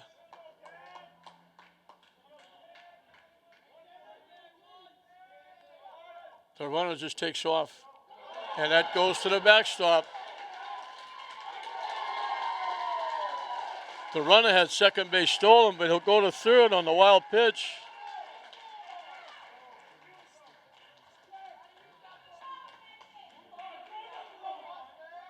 Klasko being very generous host here.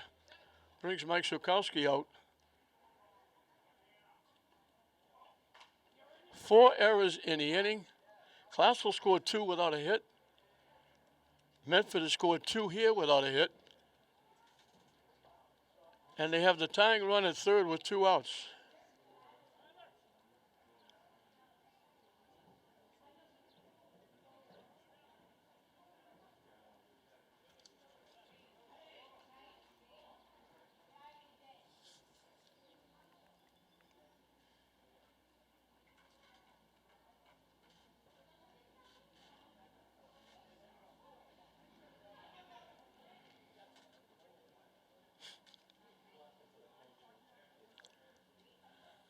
I believe we're going to have a change. Tyler Wilson is the new pitcher. The tying run at third base for Medford. Nice stop by Galizzi. That was ticketed for the backstop. Klasko got 2 without a hit. Medford gets 2 without a hit. 4 errors in the inning. They had the easy out on a ground ball at second base that got booted. In for a strike. 1-1. They compounded it by throwing it over the catcher's head when they had to run a Mary trying to come around third. The run scored. Ground ball to third. Booted. Hit up the middle for a base hit, and the game is tied.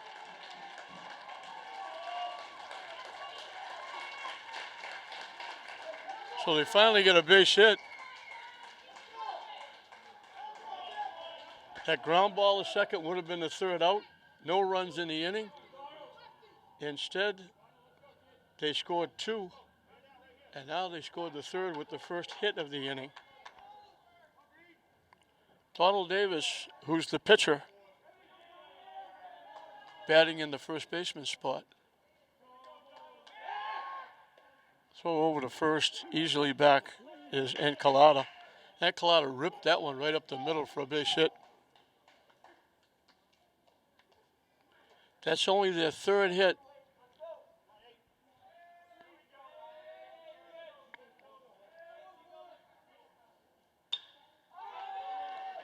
Hit in the air, long run. Can't get there, it's in for a base hit.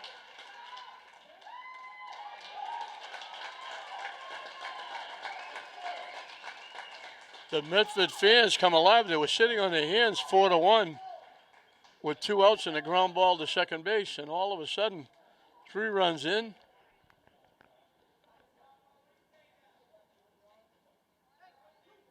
First and third. Tie game. John Scarpelli has grounded a shot and popped to the catcher.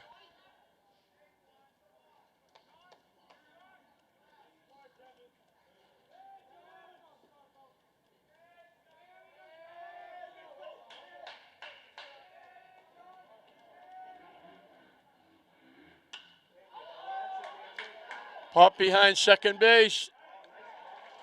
What a tremendous play by the second baseman. That saved a run, cut off the inning. Medina made a great play. Kind of makes up for the ground ball that he didn't make initially.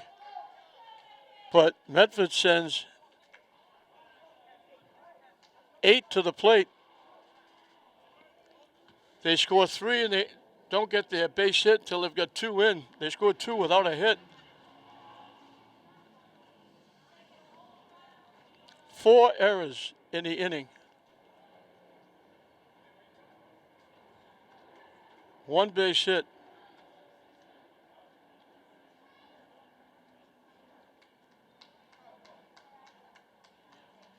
Six errors in the ball game.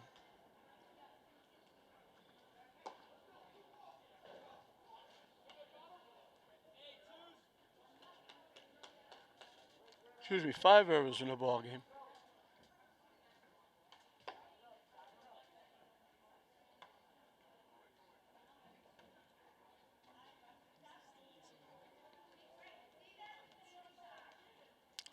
The other error didn't really hit. No, it is 6 errors. in the inning. I'll take it back again. 5 errors. The other error didn't do any damage at all. So the first 2 pitches, Rook and McGilvery, especially McGilvery, off the hook. And unfortunately for Almendarez, he can't get the win because we're dead even.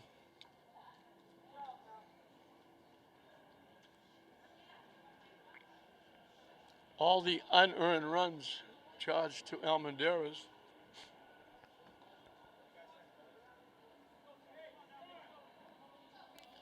So again, they got 3 hits against English and scored 11 runs. They got 3 hits against Classical here, and they've got 4. Swing and a miss.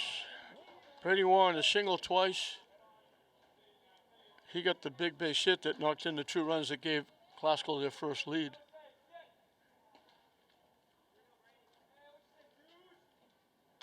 Hit foul to the backstop.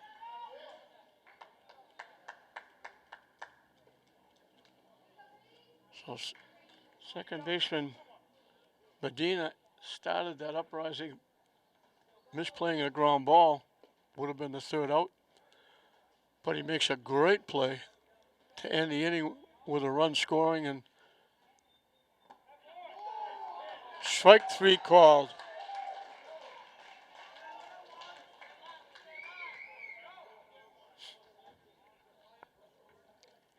Medford was about to take the lead on that play, and it was going to be 1st and 3rd again with 2 outs. And he made the great play picking it. He had to go way out in right center field to catch that over his head. In for a strike.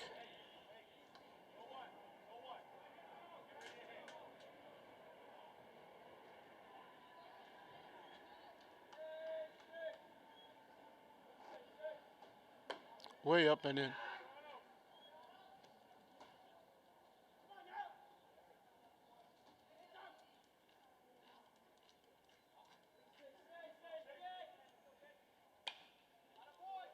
Pop to the shortstop.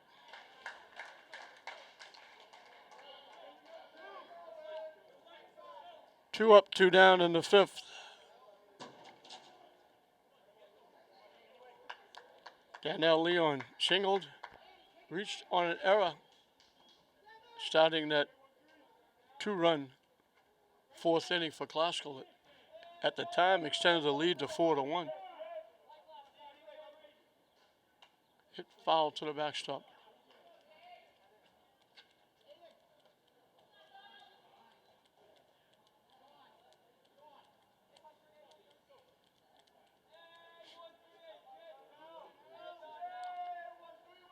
I believe they moved Leon to center field when they made the pitching change.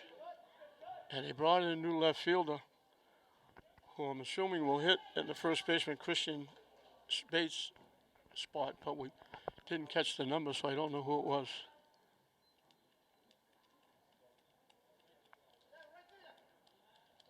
Top of the order, Nico Galizzi on deck.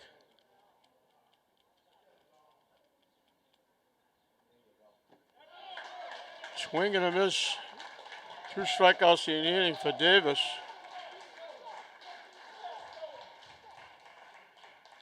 That's our first 1-2-3 inning by anybody.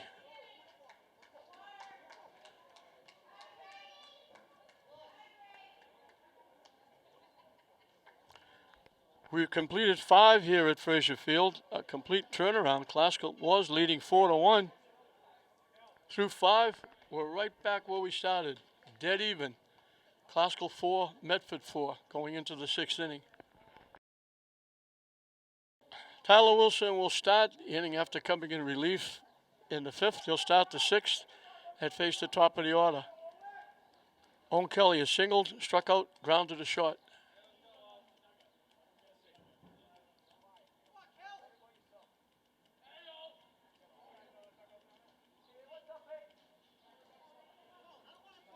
So Medford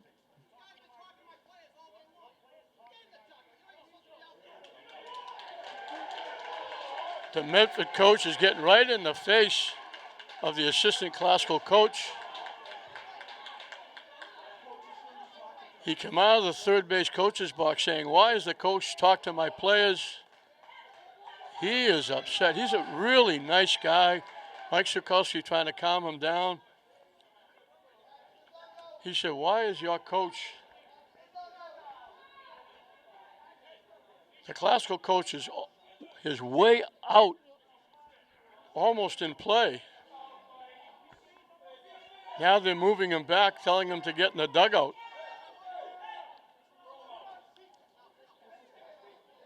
Now we got a fan coming out on the field. I'm not sure what the fan is out there for.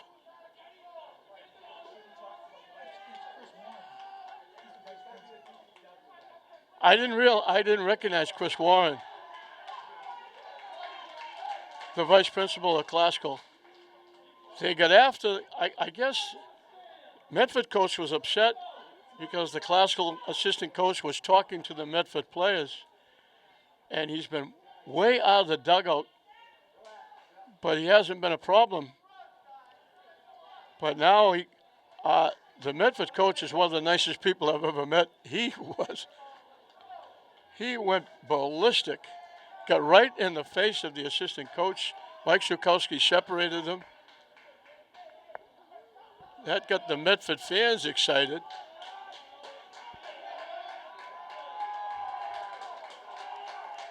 Now Medford fans really get into it. Solid shot into left center field for a base hit. Around first, heading for second. In with a double is Kelly.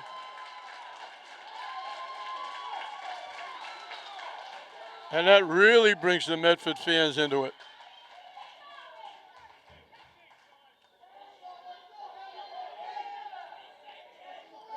Sean Nessa struck out, singled and scored, reached on an error. He started that three-run uprising when Classical made 4 errors. He reached on the first error.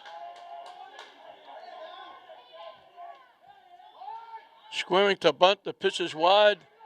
They throw it down to second, but getting back is Kelly. Kelly was way off the bag, waiting for the bunt to get down.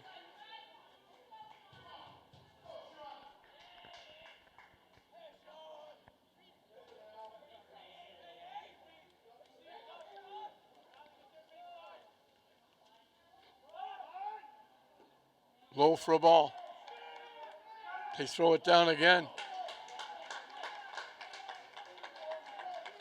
Almendarez is charging at third. They're leaving the third baseman back, hoping they can make a play over there.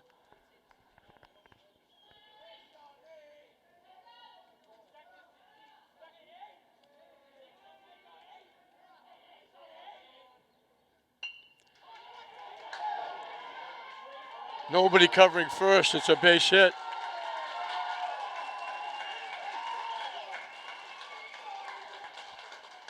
Almendarez charging. Second baseman didn't cover first. So first and third with nobody out.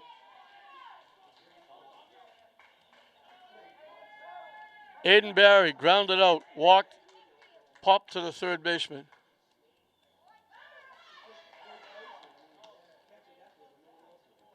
So the Classical fans very quiet. Now they were excited through 3.5 innings.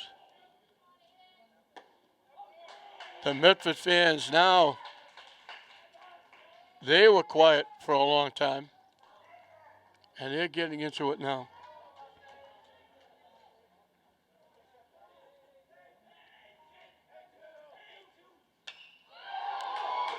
Hit a long way to right field, all the way back. Over the fence, a home run. We haven't seen that all year long, and we haven't seen it for a long time. Aiden Barry with a 3-run home run.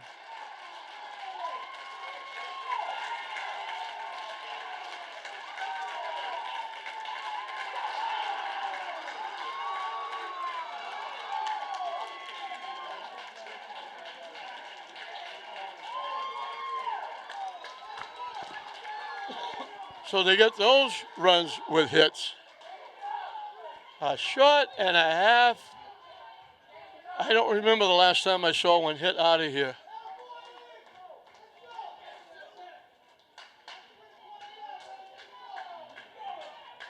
Shane Grant struck out twice. Sam was in between. He got hit by a pitch.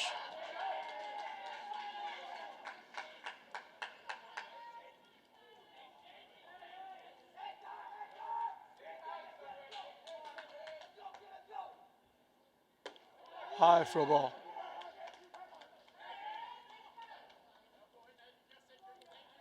How quickly things turn around.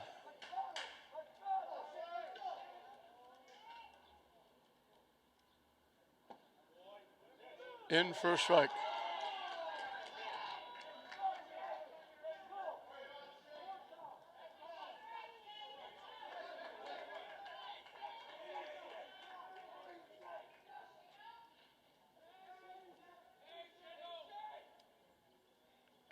He almost lost that. That looked like it popped out of his hand as he was throwing it way up and away.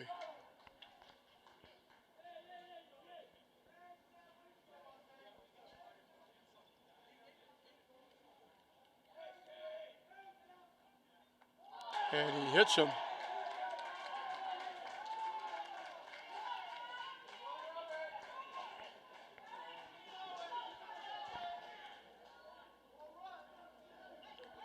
Third hit batsman by Glasgow pitching. Mike Sukowski comes out of the dugout. So what a turn of events. Glasgow looking good, leading 4-1 going into the fifth inning.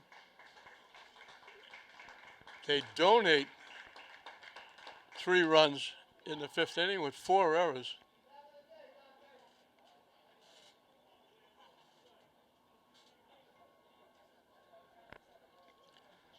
Kevin Whalen is going to be the new pitcher for the Rams. Warren will go back to center field. Kevin Whalen, who's a sophomore, will come in. Nobody out. A runner at first, 3 runs in.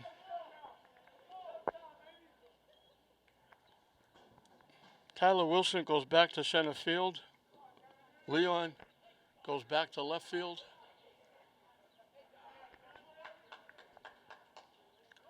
The runner takes off.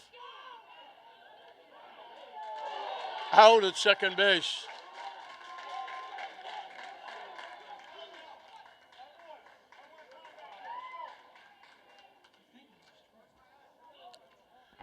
I'm not sure. The thing that amazes me on those plays, everybody up in the stands, everybody in the bench, did he just throw him out?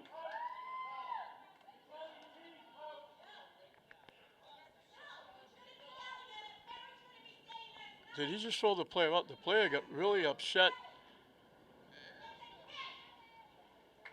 And I think they just threw him out of the game. And he's yelling again. And he's still yelling as he goes out. If they could make it worse, I think he has to sit out like the next game or 2 games or whatever. But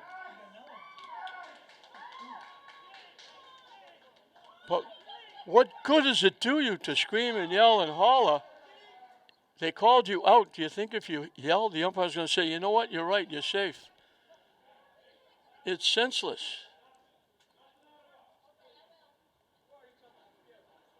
He's up in the stands now. I think he's supposed to leave the ballpark.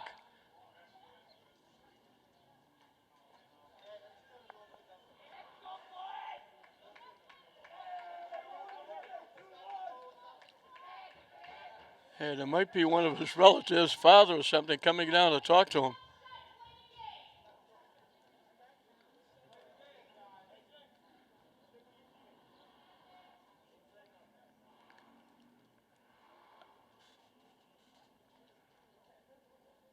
You just had all the momentum in the world. You're celebrating a 3-run home run. And it had to be, he didn't just say, excuse me, sir, I think you were wrong. He had to yell or say something or use some kind of language because they're not going to throw him out. for no reason at all. And there's no reason to do that. All the momentum is going your way, and it's not going to change a thing. So I don't know why you get thrown out in a game where all the momentum is going your way. I understand frustration. You think you were safe.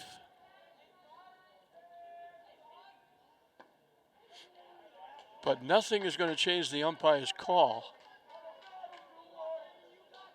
And he was on the play watching.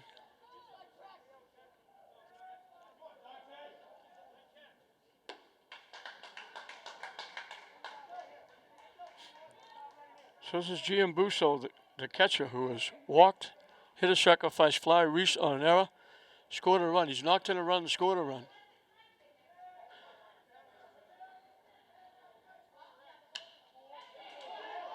Hit the other way. Off the left fielder's glove. And he's going to go on yet another error. He stopped at first base. They threw the ball to the shortstop. It got away from the shortstop, and he scooted over to second.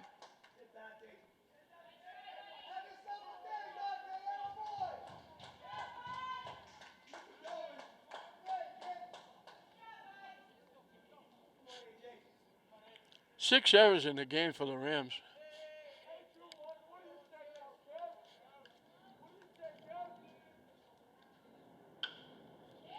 Hit to third, off the third baseman, and there's another error.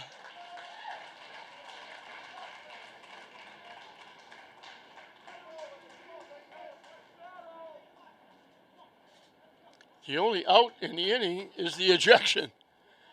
Getting thrown out at second base on his attempted steal. And Calder got the only hit in the fifth inning, knocking in the run that tied it.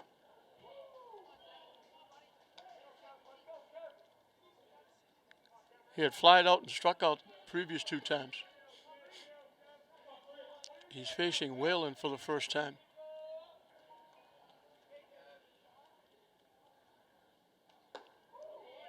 Way in close again. And Collada's looking at the umpire saying, "Do you think he's throwing at me?"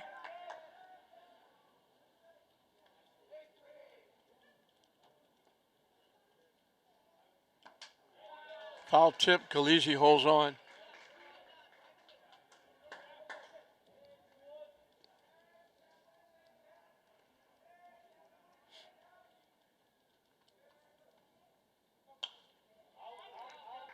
Hit foul.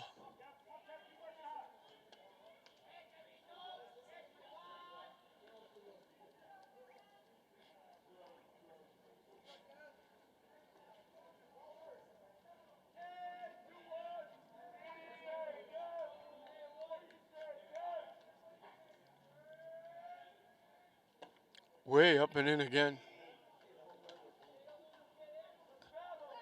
Payoff pitch up and coming. Medford gifted Classical 2 runs in the fourth inning without a base hit. Classical gifted them 3 in the top of the fifth to get the game even.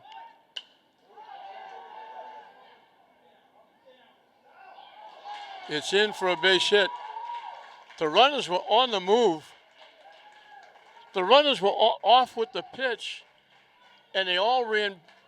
The runner at second ran back to second base. The runner at first was already at second base. The ball dropped for a base hit. So now it's only bases loaded. Nobody scored. Donald Davis, who was the pitcher of record for Medford, has been up once and got a base hit.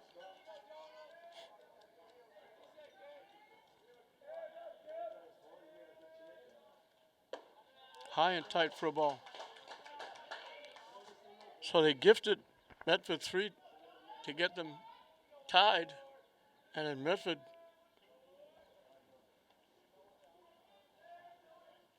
had 3 hits going into the sixth inning, and the first 3 hitters got hits: double, single, and a shot and a half over the right field fence for a 3-run home run by Aiden Barry.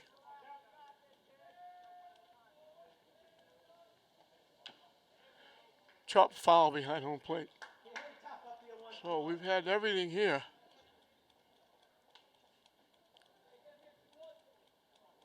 We had the coaches going at it. We had a player being ejected. We had fans on both sides erupting at different times. Just reaches out and taps it into right field for a base hit.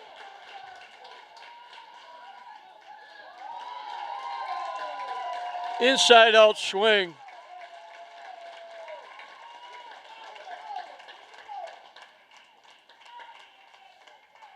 The pitcher helps himself.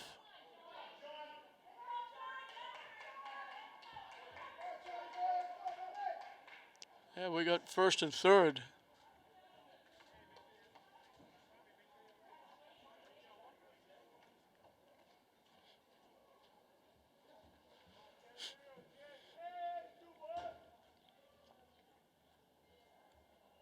That was just a little touch.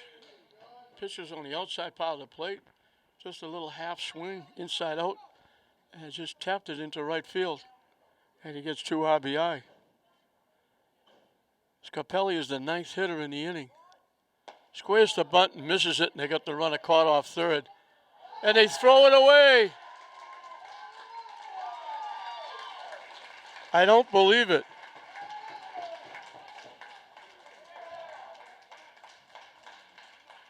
They had a suicide squeeze on. The runner was coming. They missed the bunt. They had him dead to rights, and they threw it away.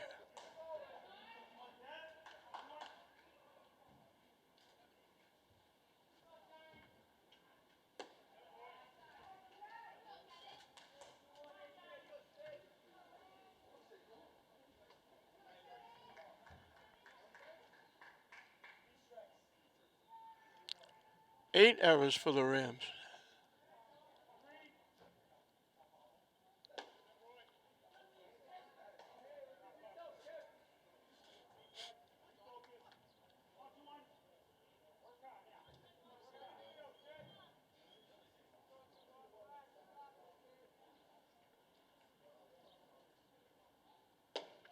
That's ball 4.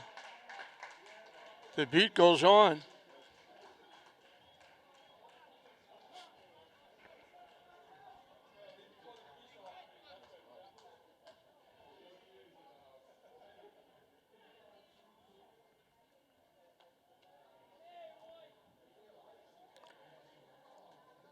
Owen Kelly started this with a double to left center field. That was right after they finally quieted down the rhubarb between the coaches.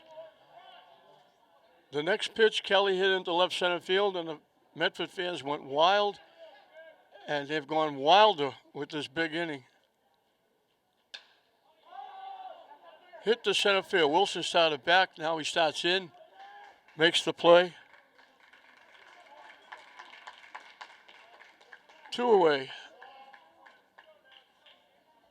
John Nestor, after the Kelly double, got a base hit, and they both walked around on Barry's 3-run home run.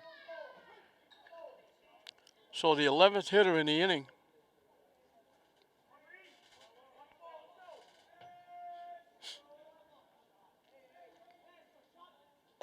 Missing inside for a ball.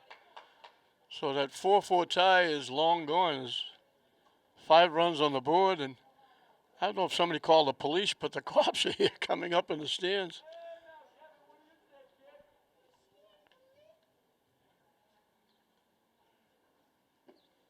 Low for a ball.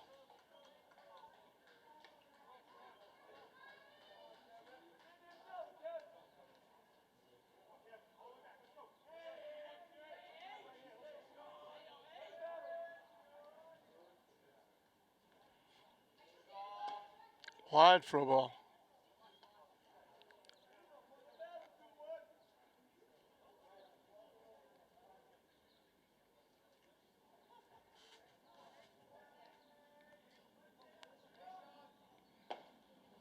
In for a strike. Chris Warren is now talking to the police. Somebody called police and said, I think we have a problem.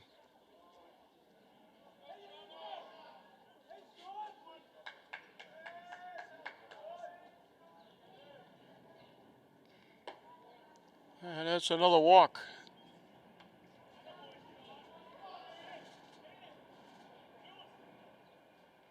So the bases are loaded for Aiden Barry, who hit it over the right field fence in this inning. He's up for the second time.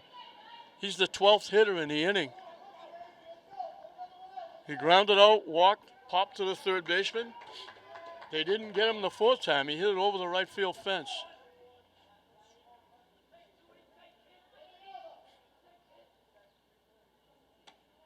Up and away for a ball.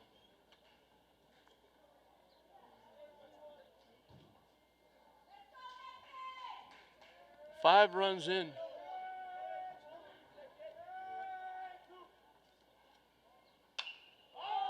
Hits that one a mile in the air.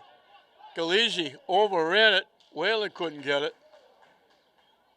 Barry's going to get a life. That was right behind home plate.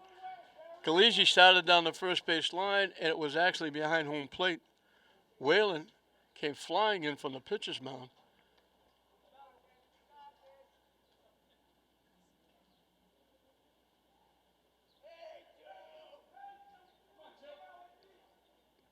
I thought the cops were pulling in to watch the game, but I guess not. Somebody made a call to the police.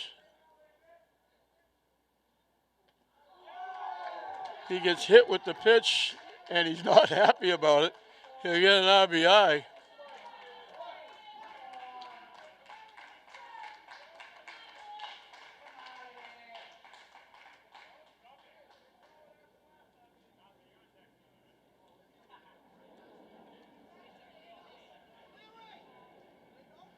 I don't think he's throwing at him intentionally.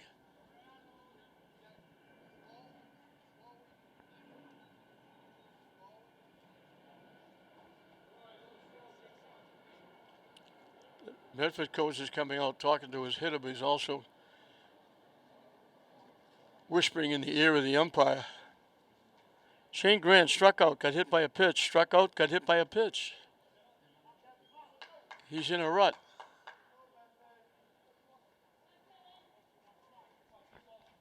And I don't think this is Shane Grant.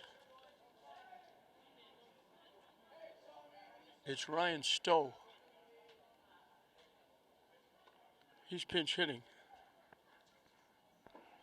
How many times do you see a pinch hitter for your number 4 hitter?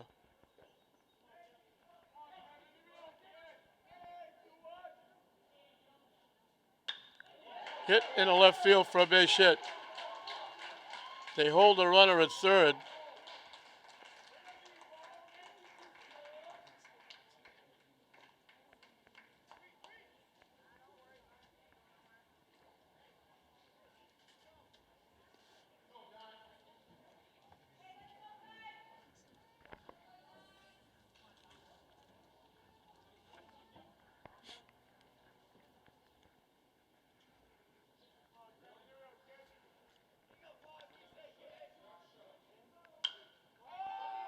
Hit in the air to the shortstop.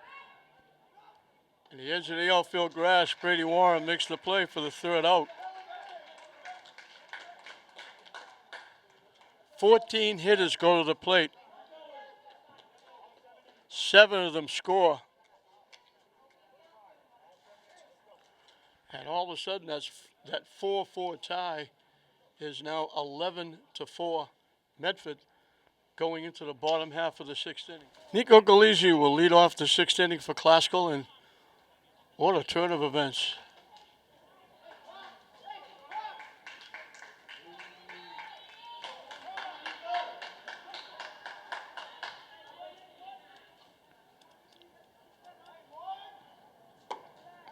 High for a ball. Nico's went on base 3 times, reached an error, walked the last 2, and scored a run.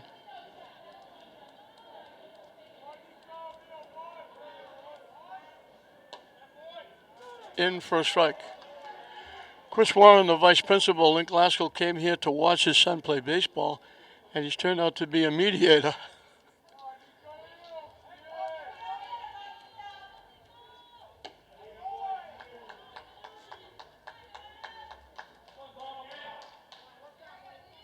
The young man who got thrown out, we told you he's up in the stands down the right side.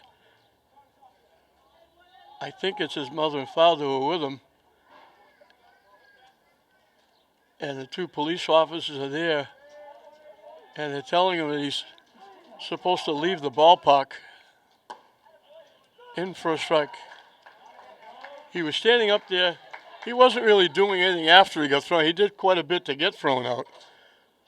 But I guess he's looking for his equipment now because I think his mother and father are going to take him home. Popped up. Shortstop makes the play.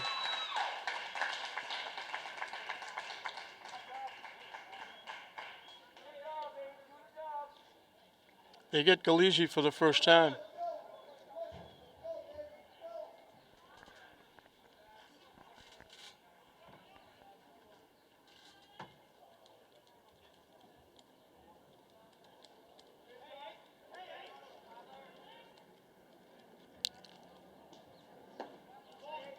So the young man from Medford is collecting his belongings and he's going to leave the ballpark with his family.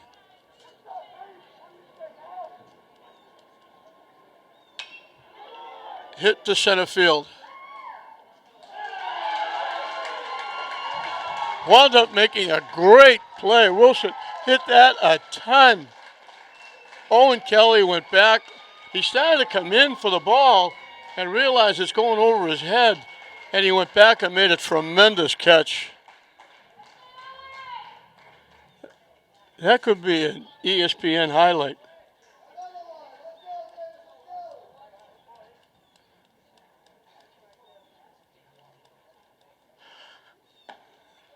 In for a strike. Davis has been tough since coming in. He got the last out in the fourth inning. This is his second inning that he's starting.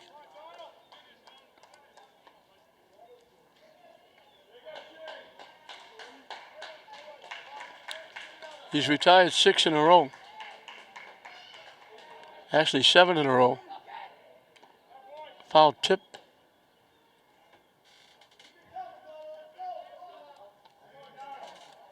So the young man from Medford has left the ballpark.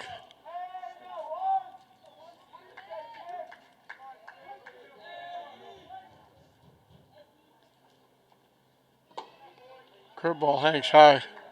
Amadeo struck out, grounded out, walked. He was a starting pitcher. And he had the lead when he left the game. He pitched the first 3 and was leading 2-1 before the roof fell in here at Frazier Field. Chop to third. Big hop to the third baseman.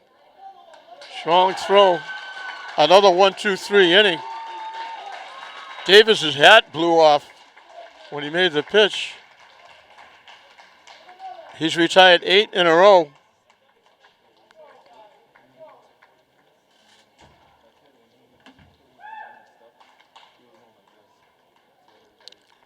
We finished 6 here at Frazier Field. 11-4. Medford over Classical. Kevin Whalen will start an inning. He came in that long 6th inning when Medford sent 14 hitters to the plate.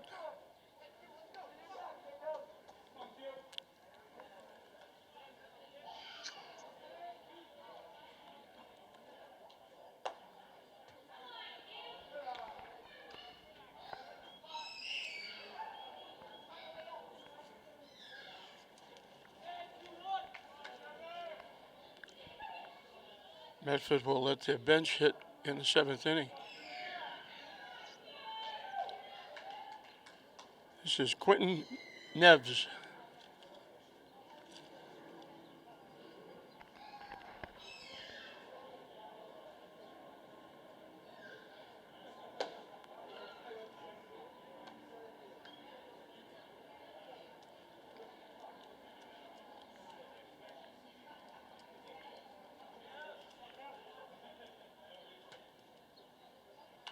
Hit foul.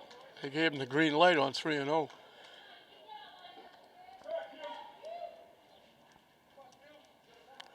Classical pitching has only walked 3 hitters.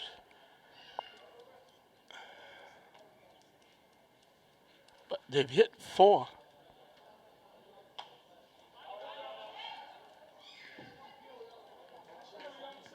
And it's been a very shaky defense.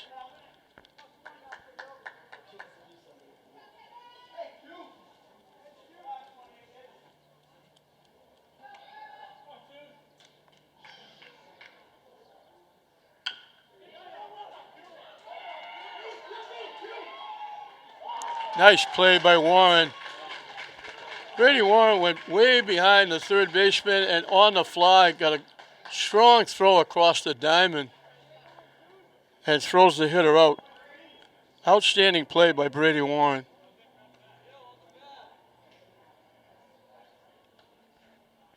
He's had a nice day at shortstop. He's got 2 hits, knocked in 2 runs. He's been a bright light for the Rams. In for a strike.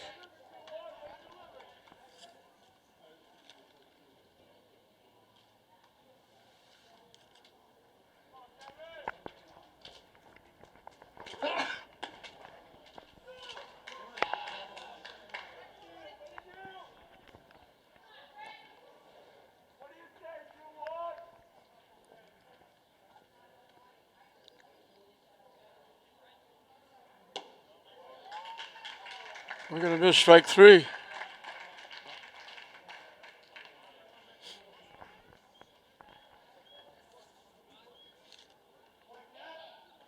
That was Brett McGaffigan pinch hitting. And this is Davis, the pitcher. He's done a nice job. He's come in. He batted twice.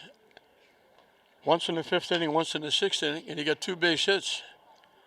His second hit knocked in 2 of the 7 that Medford got in the 6th inning. So he shut Classical down back-to-back 1, 2, 3 innings after coming in and shutting him down in the 4th after they had 3 runs in. He got the 3rd out, so he's retired 7 in a row.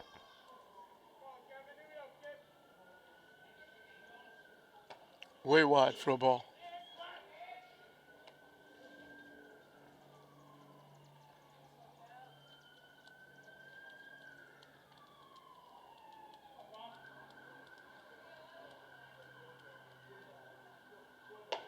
High and tight for a ball.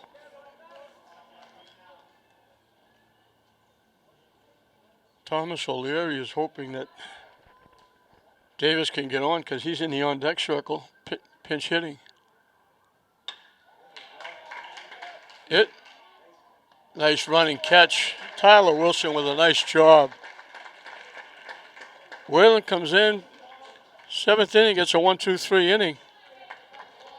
First time Medford has gone 1, 2, 3 all day.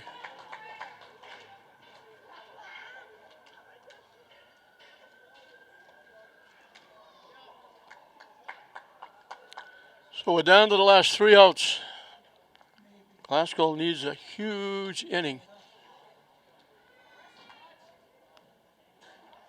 We were tied at 4 going into the 6th. Medford sent 14 to the plate. 7 of them scored, broke that tie. They now lead it 11-4. 11 has been their number here at Frazier Field. They beat Lynn English 11-2. Now they're leading Classical 11-4. They beat English 11-0. Now, so they've scored 22 runs here at Frazier Field, but they did it a little bit differently today. The game against English, they only got 3 base hits.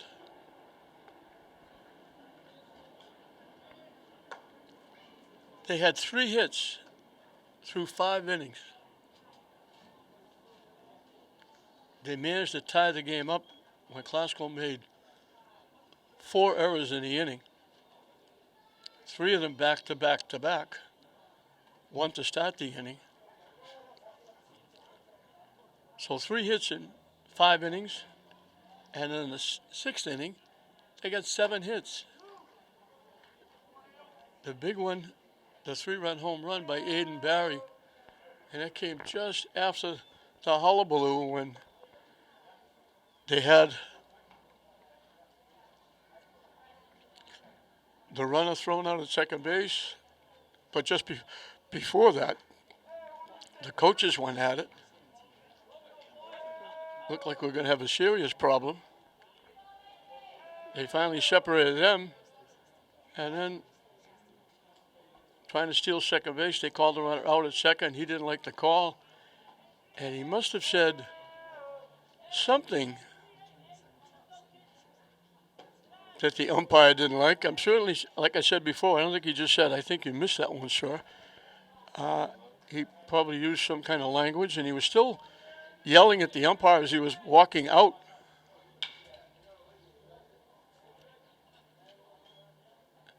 And on top of everything else, we had the police called, and the family had to take the young man out of the ballpark. Other than that, it's been a very uneventful day here at Frazier Field. A lot different than the St. Mary's game before this, 1-0.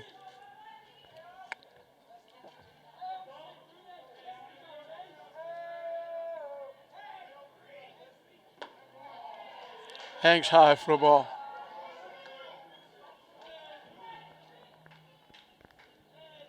So Medford's going to get this sweep here at Frazier Field. Hit to center field. Long run by the center field. That's hit a long way. And again, Kelly, he's a tremendous outfielder. You can't hit any better than Aaron O'Connor just hit it. If he pulls that, it's over the fence. Going way into, call it right center field, not deep right center, but a little right center field. Running away almost under the scoreboard. Makes a running catch. That's his second great play.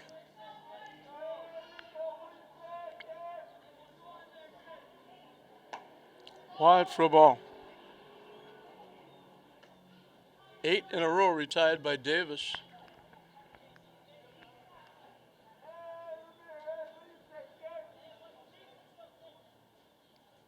Swing and a miss. Nico Ramirez has walked, reached on an error, and hit a sacrifice fly. At the time, his sacrifice fly gave Classical a 4-1 lead. Swing and a miss.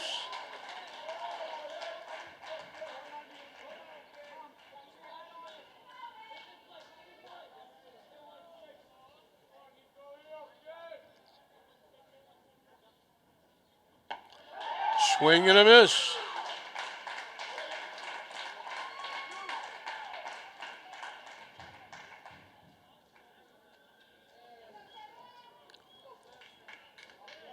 Three strikeouts for Davis. Classical down to their last out. And this is Kevin Whalen, the pitcher.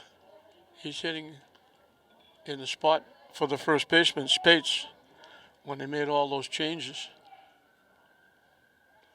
When they brought Davis in.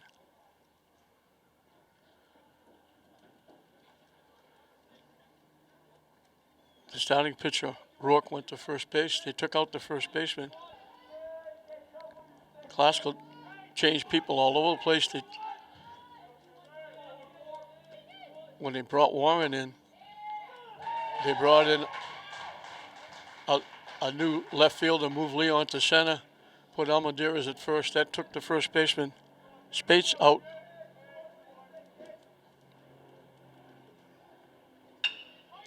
Hit into center field. Coming on.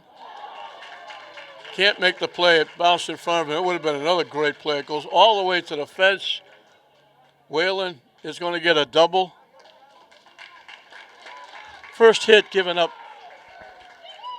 by Davis.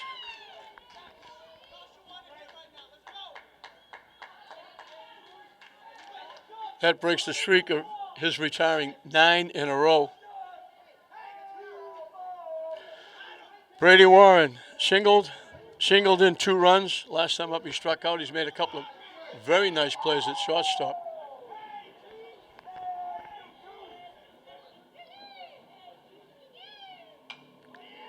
Hit foul that almost came into our booth. 3 times they've just missed getting us.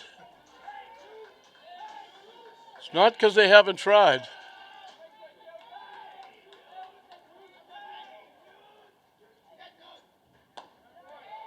Fishing wide for a ball.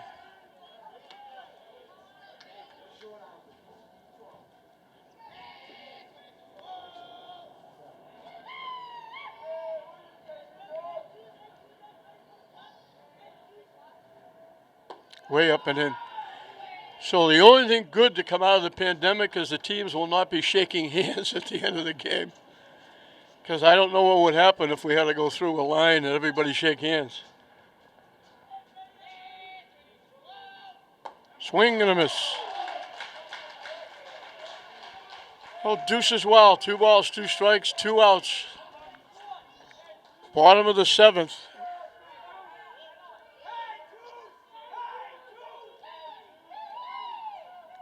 Swing and a miss. He strikes out the last 2. Gives up the 1 hit. Davis comes in and shuts the door. And a big 7-run 6th inning breaks a 4-4 tie.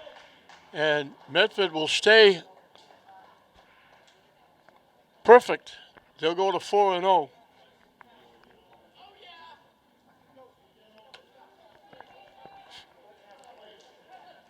Medford got a run in the 3rd on a sacrifice fly. Classical got 2 in the bottom of the 3rd. O'Connor singled. Ramirez reached on an error.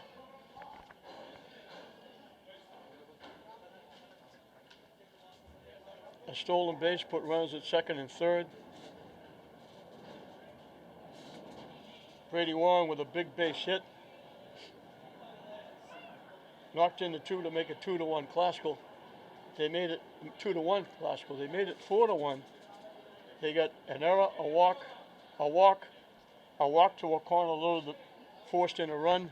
Ramirez fly ball made it 4-1. Medford got 3 in the 5th inning. They got the first 2 without a hit. Finally, they got an RBI single by Encalada. They tied the game up. They scored 7 in the 6th inning. The exclamation point was a 3-run home run over the fence by Aiden Barry that broke the 4-4 tie, and they win it going away 11-4. For Classical, Galizzi was on base 3 times, scored a run. Wilson drew a walk and played very well in center field. Aaron O'Connor had a hit and a walk, scored a run, knocked in a run. Ramirez reached on an error, hit a sacrifice fly, scored a run. Brady Warren had 2 singles, knocked in 2, made a couple of very nice plays at shortstop. Daniel Leon had a single, reached on an error, scored a run. And that was it, that big 7-run inning. Melrose, for the 2nd straight game here at Frazier Field, put 11 on the board. They win it going away 11-4, breaking that 4-4 tie. And they win it. They'll sweep the series here at Frazier, beating both Classical and English. They stay undefeated. Classical will drop to 3-3. We hope you enjoyed it. I'm Don Hoffman saying we'll see you next time.